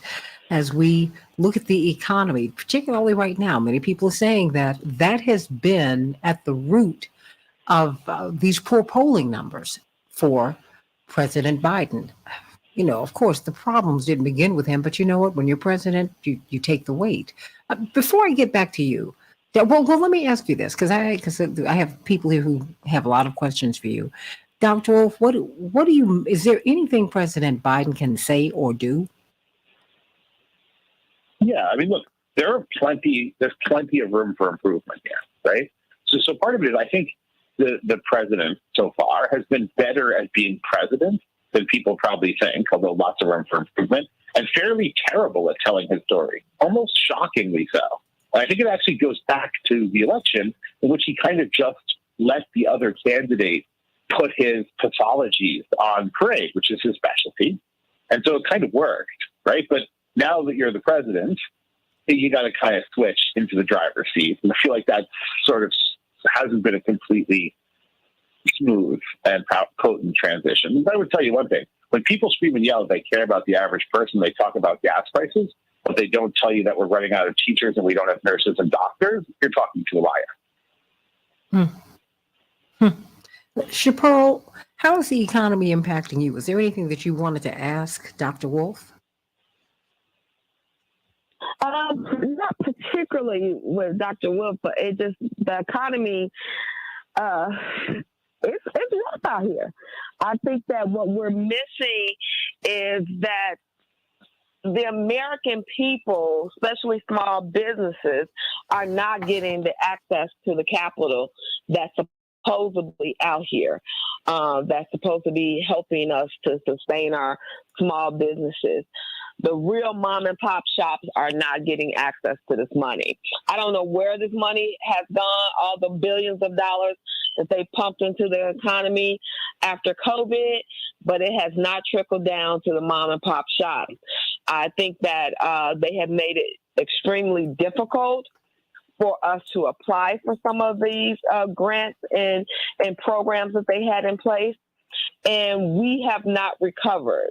We're hanging on a wing and a prayer, trying to see if we can survive until the next phase hopefully comes. And I don't think that, I think that because certain parts, the richer parts of America have received some type of relief, that everybody thinks that the pandemic crisis is over, but it is not. The average American is struggling more now today than they were pre-pandemic. And because of the inflation, as well as also the just the lack of resources, lack of supply that's out here, it is making it more difficult to survive. So, I mean, what does one say to that, Dr. Wolf? I mean, she's bringing it down to survival. I mean, you mentioned $40 today for your groceries, $70, and you haven't even purchased meat if you eat meat. You know, the basics. Sure. Look, I mean, and we have something called hygiene poverty. People cannot afford toilet tissue. I mean, that's real. Yeah, no, look, but I think I would separate, this is not to be insensitive, but I would separate out like a lot of the trouble that's hurting people, that's very real, and that needs to be the focus, pre-exists the pandemic, right? So it's not necessarily a pandemic story, right? Pandemic may have made it worse, right? Inflation may have called attention to it, right? But I also think when you have an inflation discussion, you suddenly bring out, which is good, into the public discourse, how unaffordable things are. But if you look at the macro economy, those things are becoming increasingly unaffordable for an increasing majority of Americans for 40 years. So yeah, there was a sudden spike and it's a big deal and it hits, right? And if you're not getting by, but almost close enough to spit and dream your way through it, and then there's a hiccup, like a price increase, even if it only lasts 6 to 12 months, it's going to wipe you out, right? But it's a little bit like the kid with no immune system who goes to the zoo and another sneezes. It's the sneeze, but it also might be the lack of the immune system, right? And then, they're both part of the story. So I think that's part of the story here.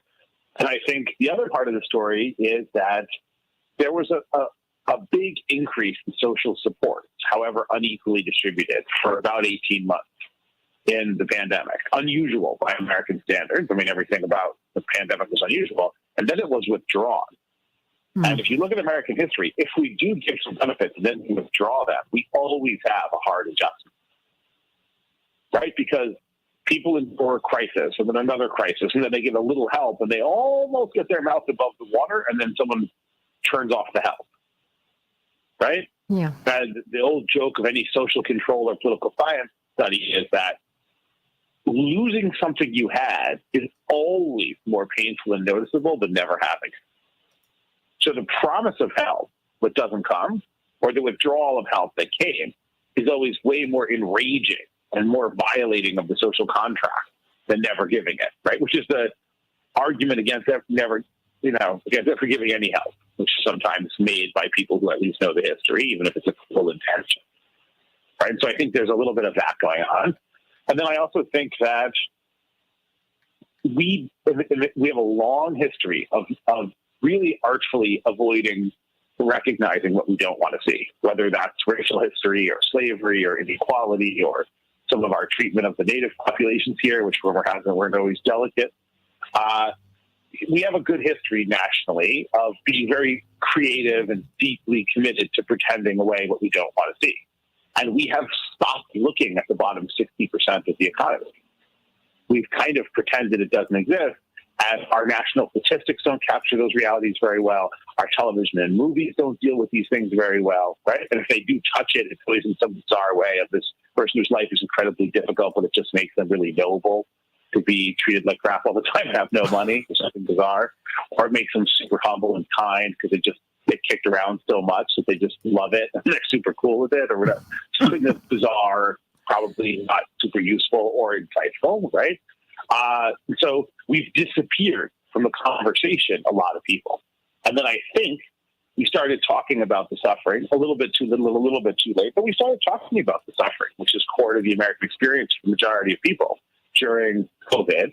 We started talking about it economically because the debate was, should we leave everything on and let 2 people die, which largely won the day in many locations, or should we try to protect people and make folks whole when there's inevitably an economic cost from shutting things down? And of course, mistakes were made on all sides, right? And no one knew what they were doing because that's the problem when you have an unprecedented crisis.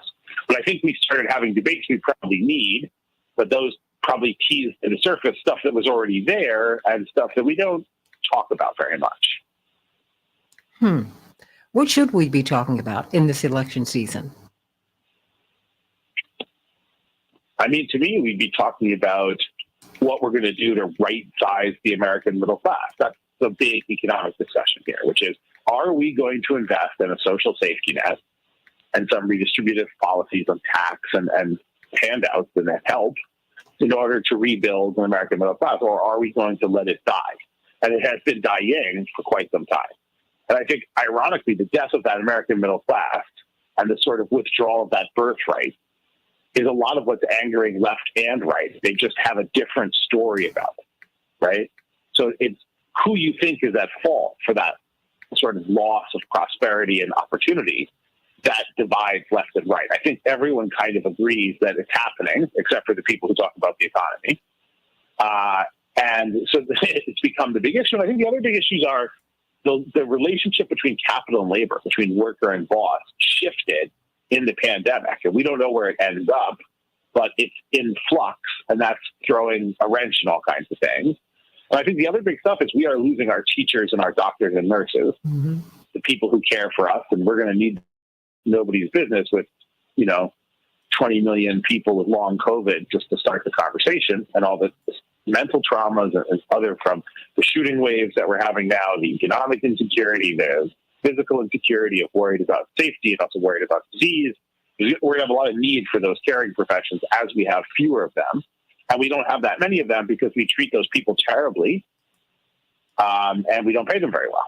So we have to figure that out. And I think, look, every day the economy story and the story of climate change comes to the fore more. And we are going to kill millions of people in this country and abroad if we don't accelerate the transition to a more sustainable ecological relationship with the planet.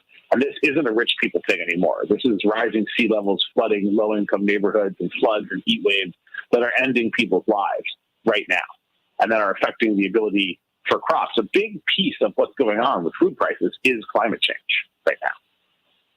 And that's not going to get less significant. That's going to get more significant. And those dislocations we've seen, while painful, are nothing compared to what could begin to happen here if things accelerate the way even the sort of less than, like just a little bit worse than base case climate models come about.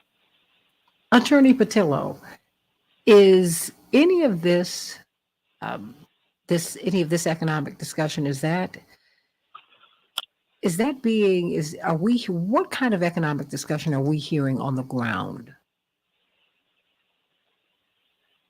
Well, I think the problem is that, and Professor Wolf touched on it, and you did also, that President Biden is doing this high-level neo-Keynesian conversation about economics versus the monetary model that existed for a while.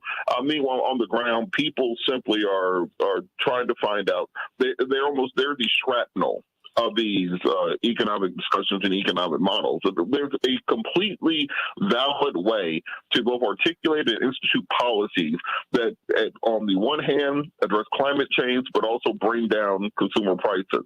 There's ways to deal with the national water crisis that we have in the southwest of America, while also boosting agricultural production. But the problem is that all of those things require sacrifices by the top 1%.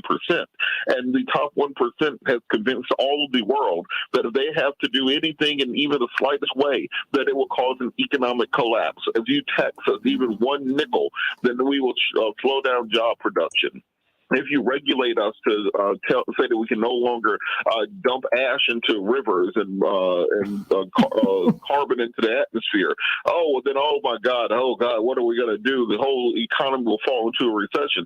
Until we can break the power that money special interests have over national policy, then it will be impossible for people on the ground to actually experience any of the benefits of this world strong economy and GDP growth and blah, blah, blah that we've had, because at the end of the day, the government understands that these are the people that finance our campaigns. These are people that keep the gears of industry running. And if we have to have 1 million people sleep on the street so that these individuals can have put gas in their private jet, well, then 1 million people just have to sleep on the streets. And this is normally what happens if you look at historical models. This is what happens all the way up until the folks stormed the Bastille. And I think that might be the only thing that they will take it right up to the edge of that before they start listening and before they start addressing the needs of the people, because there's only so opulent that the ruling class can become. There's only so many let them eat cake moments that we can have. 2008 was a let them eat cake moment.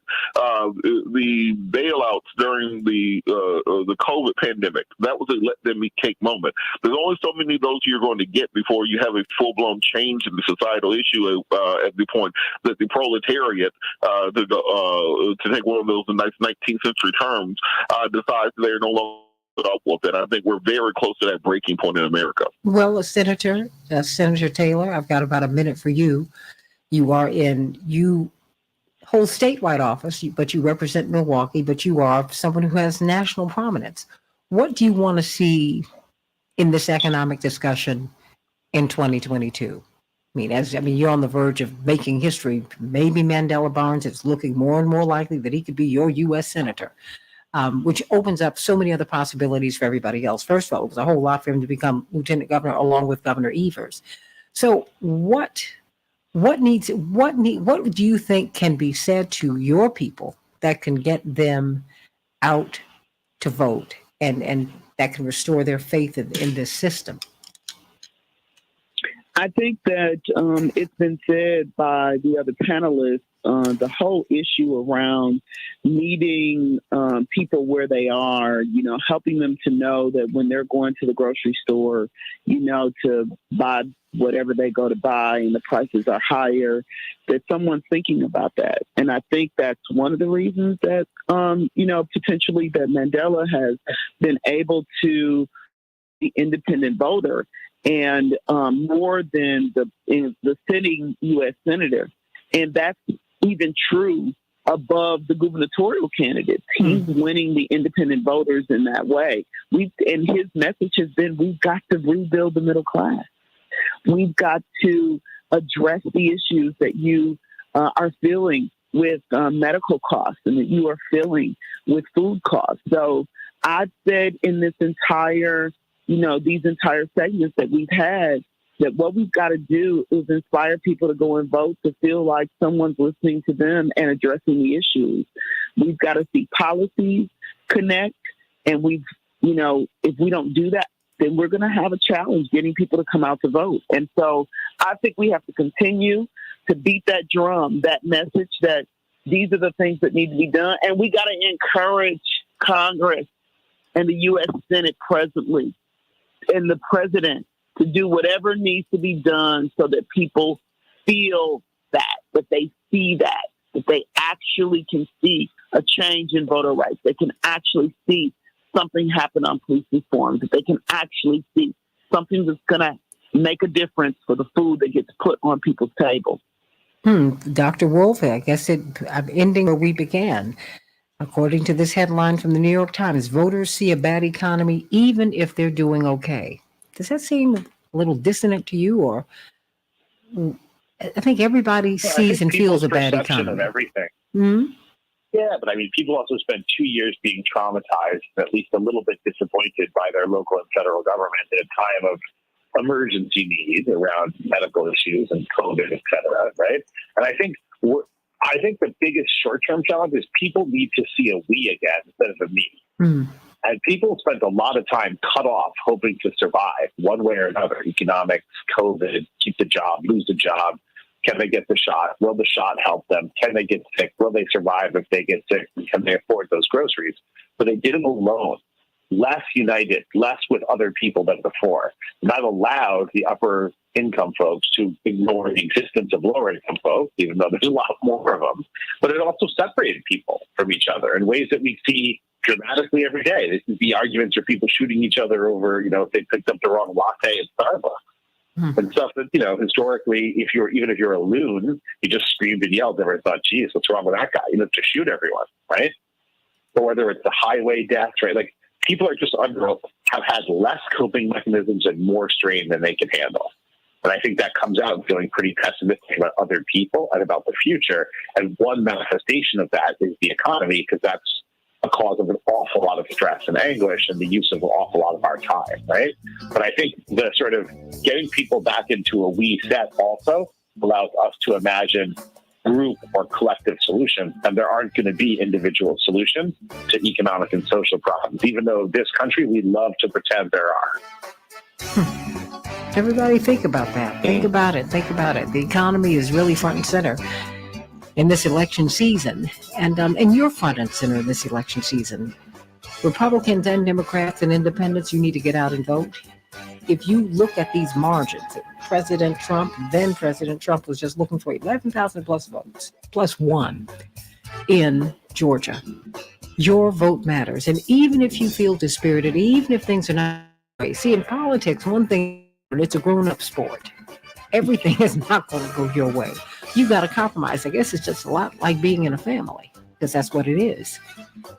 What you want to do is get your core needs met. Your needs. So think about that, everybody, and get involved. I realize that you might feel like, oh, this is pointless. No. The reason you've gotten what you've gotten from President Biden thus far is because of the strength of your vote in November 2020. Oh no, he's not crazy. He's not. He knows what you mean. But you're going to have to speak even louder and let him. This is what I need from you. I don't want executive action on voting rights and police reform. I need it. Make him do it. You can do it. You have the power. I'm Santita Jackson. Can't wait to be with you tomorrow, God willing, on the Santita Jackson Show. God bless.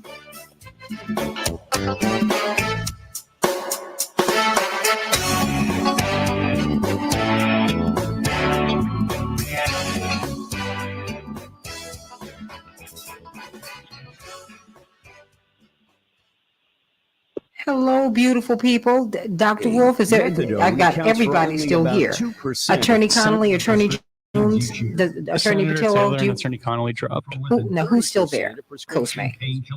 Chaparral, Robert Patillo, Attorney Jones, and Dwight McKee. Attorney Jones, is there anything else you'd like to add? Oh, I'm sorry. Cosme. Symptoms from heroin addiction, but some doctors prescribe it for Attorney general Jones, is there pain anything you'd like to add?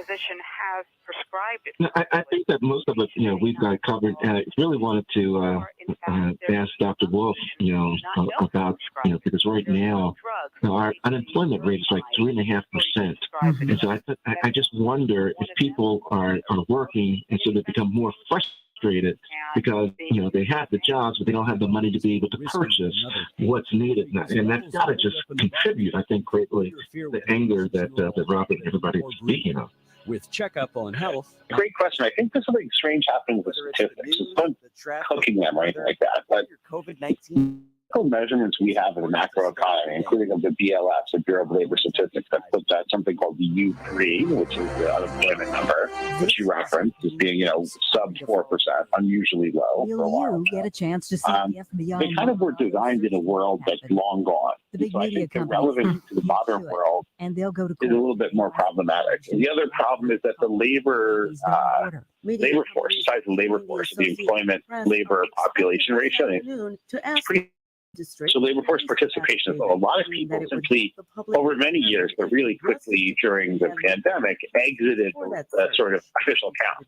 And when you see an unemployment in the United States, that number, that U3, it says it only counts people who are actively looking for work in the last 4 weeks and who are not working at all. So we also have the underemployed. You can be working 5 hours a week and you're showing up in there, or 10 hours a month and you're showing up in there, or you can not be working and be broke but have given up, not actively sought work in the last 4 weeks. So the number, I mean, look, it's still important to see which direction the number's going, and up is still bad and down is still good, but I think it's capturing the reality of a smaller kind of traditionally employed W-2 worker. And I think the problem is more and more people are in the gig economy. They work as independent contractors. They work on the table. They work a few hours a month, but it doesn't pay them anywhere near enough to live. They're called independent contractors, so they have no labor protections and no benefits. So even when they're working, and even if the wage looks okay, they're actually very precarious. Because if they don't show up one day, they don't get paid anything. They don't have any sick leave. They don't have any vacation days. They don't have any benefits. They don't have any retirement or health insurance because they've been classed as independent contractors. Gas prices have been right. So I think that's a problem. And I also think that the social safety net's pretty lacking in the U.S. And it's also very unequal. So if you're a resident of some states or some cities, the series of opportunities you have is radically different than if you live in a different place. Dozens of people. Right. So if you live in, San Francisco or New York or Boston or something, and maybe Chicago, and I just don't know Chicago that well. When the explosion happened, or if you live in, Biloxi, Mississippi, you don't live in the same economy either. And so these figures don't capture those regional and state differences either. No. Dwight McKee, what are you hearing? Well, I think his critique is correct. I think that it's sound analysis. My position on it, though, is that as the Bible says, I think it's only the beginning of sorrows. I don't think there really is a solution because the problem is systemic. It is the basis of the system. The system is based on few having much and many having little. And so because it's unbridled and unchecked, the few having much, then they will continue to deface the planet. They will continue to manipulate the people. They own all of the means of productions and all of the media. And so we're really, at some levels, it's going to be victims over and over and over again to this greed until at some point, as the Bible says, the system is going to collapse. So my advice is people to repent. As sad as it sounds, I do understand the extreme right, who are preparing for Armageddon. They have built into their little land-based food banks and medicine banks, and they're prepared to try to go it alone the last 2 or 3 years when the water goes bad and the sun can't be checked. It looks like that if this is not at some levels the check and balance is not put into this, we're on our way to Armageddon. What's your response, Max? I mean, I understand it's very hard to be optimistic at the moment. I'm not going to lie. I don't see a likely intermediate term solution to a lot of these issues. But if you want to be optimistic, and to some extent I think it's a choice, not always an easy one, not an easy road to walk, I think the thing that makes me optimistic is that I think younger people are a lot less screwed up on a lot of these big questions than older people. Yes. And so if you talk to people under 30, they're not crazy on the same issues with the same intensity that their parents and grandparents look like they were. So on issues of racial matters, on police justice, on environment, on gay rights or trans rights or reproductive rights or women's rights or America's role in the world, those younger people are part of what makes the right so upset. And there's obviously a mix, but those younger people are way more progressive than their parents or grandparents, right? And so in that is the seed of something better, I think. I don't know that the seed has a chance to grow. Most seeds don't plant, but every seed can. So I think that's sort of interesting. And then this might sound offensive to some people, and I don't mean it to, but I think if you're in the dying empire, it always looks like everything is dying. And we are living through the late period of a particularly kind of flame out empire that rose relatively quickly to massive prominence and is sort of on the back side of the mountain here. And that is depressing and debilitating. But I'm not sure that the decline of the U.S. won't create some new opportunities to solve problems at home and abroad. Not that it's altogether a good thing, but it may not altogether be a bad thing either, especially the generation of people who might be a little bit less unwilling to hear how other people do it. Because one of the curses of being number one for a while is you think you don't have to learn from other people. You lose your humility and you lose your ability to learn from others. And I think some of us and some of our leadership might be guilty of both those sins pretty aggressively in the last 50 years. Well, Erin, are you still there? She might have had to leave. But let me see. Who have I missed anyone here? Senator Taylor, you're still there. So glad, because I know that you are very busy. What do you want us to know going into the 2020 midterms? I mean, it just seems everything's up in the air. 2022. 2022. Thank you for that. Thank you. That's early there. No worries. Well, I need the help. Is she there? Senator, okay. Well, then, I'm just going to go on down the list so I can make sure I get everyone before we do go. Attorney Patillo, your closing thoughts for today.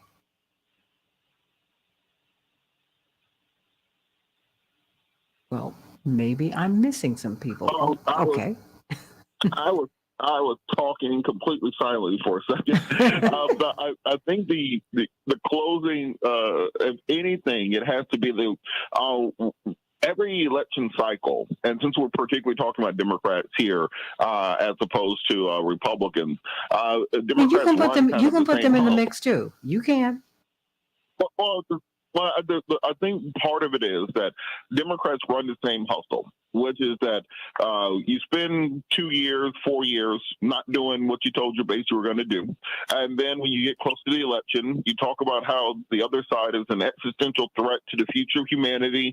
They're racist, they're insurrectionists, they're going to overthrow the government, they're going to enslave you, they're going to take away women's rights, you're going to do handmaid's stuff. Most of which may or may not be true.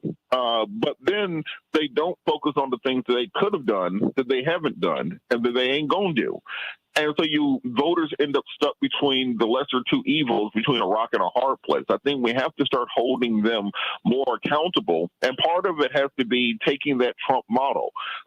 Trump has made it very clear, and we saw it this week with Liz Cheney. You're either on board with my agenda or you're working at MSNBC. Those are your two options. There is no plan B. There is no dissent.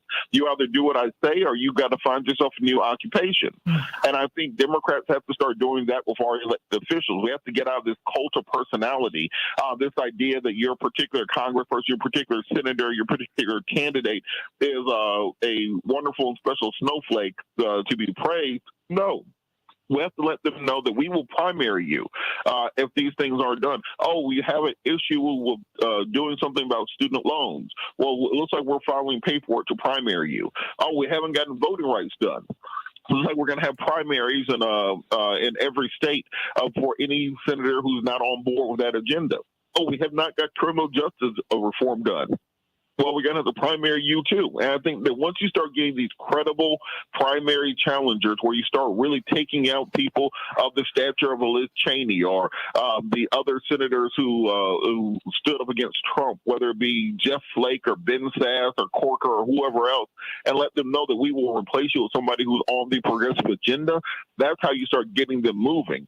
But as long as they're able to hold that boogeyman over your head of, well, we can't let you lose to the Republicans, Trump has made it very clear. He's willing to lose to the Democrats as long as it means that he's in control of the party. You don't run a Herschel Walker if you're worried about winning the general election. You don't run Dr. Oz if you're worried about winning the general election. It's about consolidating power, planning from not the next election, but 2 and 4 elections down the road. And we may have to start doing the same thing if we want actual action.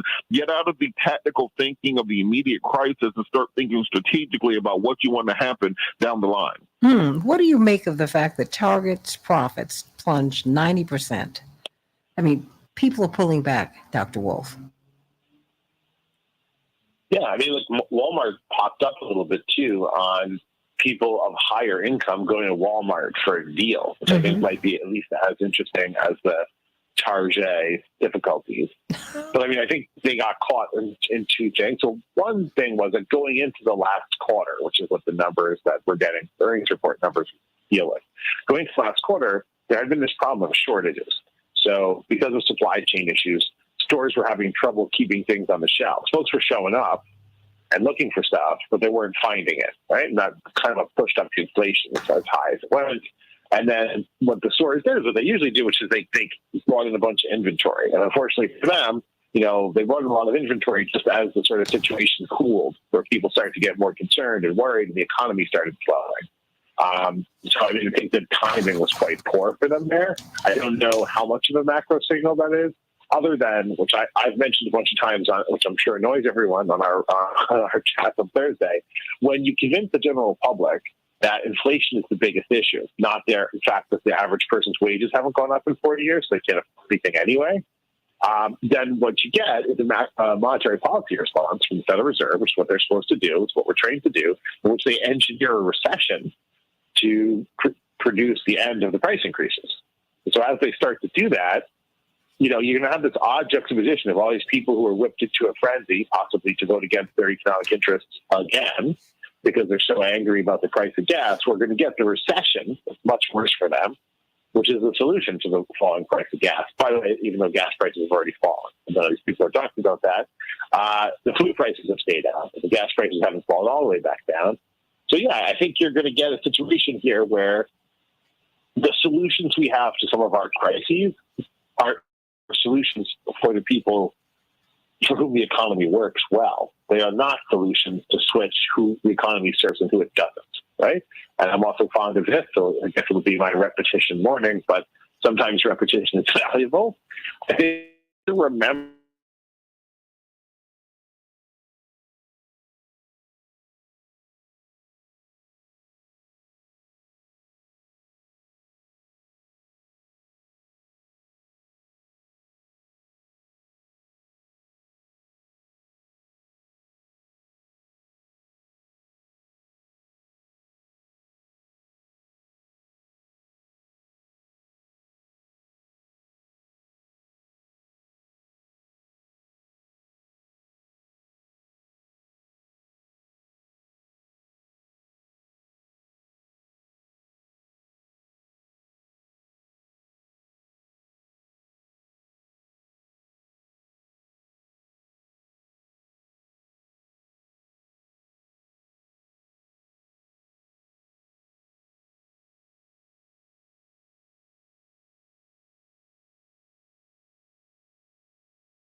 don't see them really. And boy, this kept dropping today.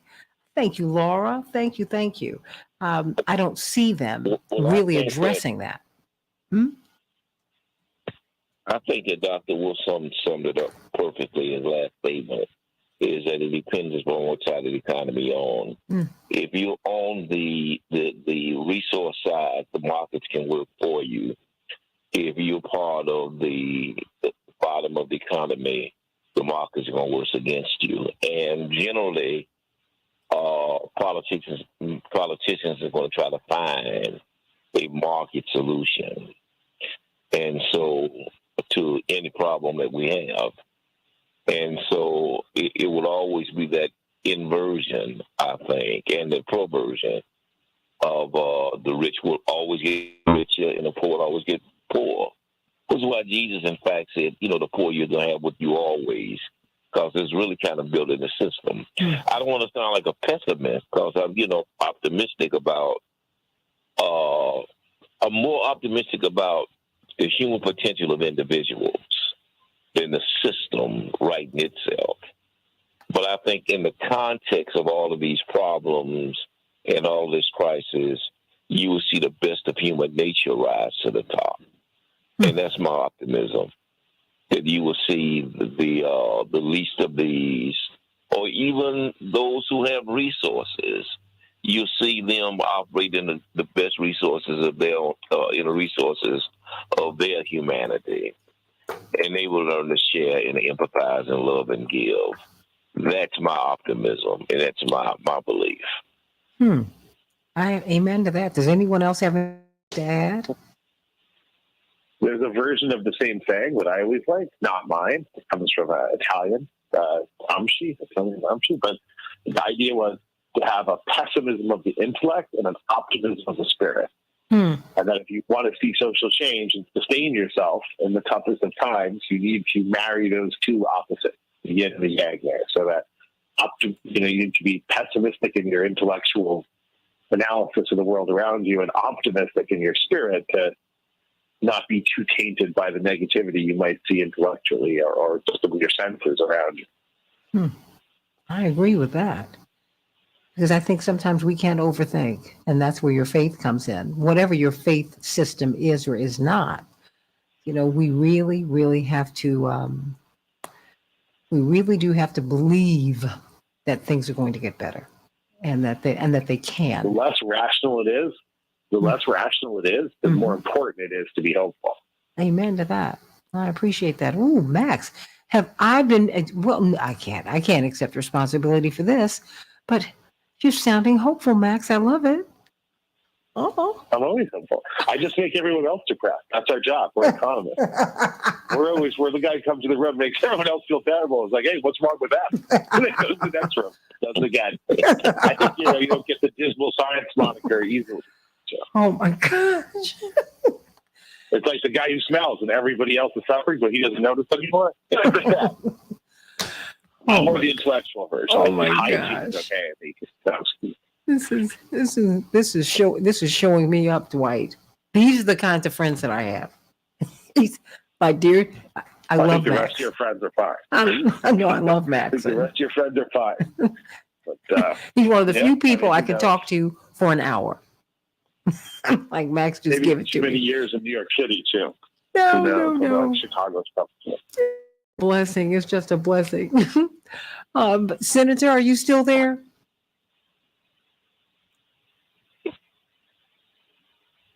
Well, I don't know who else is there, but if anyone wants to say anything, jump on in now before I let everything go. We've had so much freezing on Facebook today. It seems like the more exciting our conversations have gotten, Robert and Dr. Wolf and Maybe you Dwight. have so many listeners that you're jamming the band with. Yeah. They've kind of jammed my algorithms too. It's just been a lot. Boy, oh boy. Facebook is a lot. It's a lot. Those do periodically change too. So you sort of have to be, they do kind of tweak them so that the advertisers can't play them too aggressively. So, well, unfortunately, that's the periodic reality of Facebook. I will have a talk with you about that because I think you've helped me to find a solution, and I'm very happy about it. So everybody, I love you. I hope that you'll be with me tomorrow as we wrap up the week and go through a lot of the great stories of the week. Yeah, we just have to see. There's just so much going on every day. Max, you're just a jewel, and I thank you. Thanks, everyone. And look, it's a season to think about labor since it's about to be Labor Day, and we don't get that day off light. A lot of people sweated and bled, died, and organized to get the benefits that are somewhat symbolized in that day, even if it probably should be May 1st that we get it. But it's probably a good thing to think about. Well, next week talk about that because your family's been very, very prominent in the labor movement for a long time, Dwight. His family's one of the most prominent families in the labor movement. Hmm? But yeah, in the brief time we've been in this country, yes. Yeah, no. It's just because didn't your grandfather teach at an HBCU?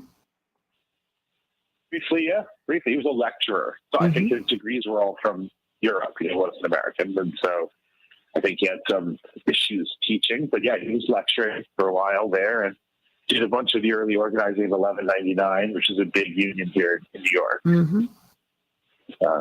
So we have hospital workers and such. That's a big deal. That's true. That's a really, really big deal. So you have a lot of history, and and I know that your family have got to be so proud of you because of all that you are doing today with all of your brilliance in education. I'm not so sure, but kind. It's kind idea anyway. Work with me. Work with me. Probably now. Max, work with me. Work with me. They would be my top suspects if there's hate mail. Dwight, he doesn't work with me. He just goes on, and I just have to stand here and go, okay. I'm supposed to be talking about my personal sense of fashion today. I think I'm on the wrong show. Yes, you are on the wrong show. But I love my Max, and I thank you so much for being with us today. You're just a jewel. You're just a jewel. Thanks all. I always learn a lot on the show, and I appreciate the other guests and everyone's patience and the callers, and of course you. So I will look forward to talking to you later today. And thanks all. Yeah, call me. Good day. Be safe out there. Call me later. Okay. All right. Bye-bye. Love you all. Love you, Dwight, Attorney Jones, Robert Patillo. Robert, you still there? I don't know. Robert's been on mute the whole time. State Senator Taylor, Attorney Connolly. Chaparral, are you still there? I don't know. She's on because she has got a lot of work to do today. But I love you all. It's been a joy to be with you today. It's such a privilege to be with you every day. And I just want to thank so many of you who've come up to me as you've seen me in different places and as you've called in and you've said how much the show means to you. You have no idea how much you mean to me. Oh, D-Ray, you don't even know half of it. His other calling in life is in comedy. And it was so long before I had known him like more than a year before I even saw any of that. They were like, didn't you know he's hilarious? I was like, no, haven't seen that side of him. Oh, and when I saw it, I said, oh my gosh, sometimes he makes my side hurt. He's just a gem. He's an absolute gem and a wonderful human being. Wonderful human being. But you all are wonderful human beings. And I thank you for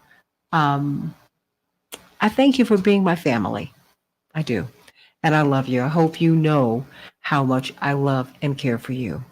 God bless you, everybody. Have a great, great, great, great, great, great, great day. Have a great, great day. I love you. Have a great one. Thank you, Cosme, for a great show. Woo! We're out of here. God bless you. Bye-bye.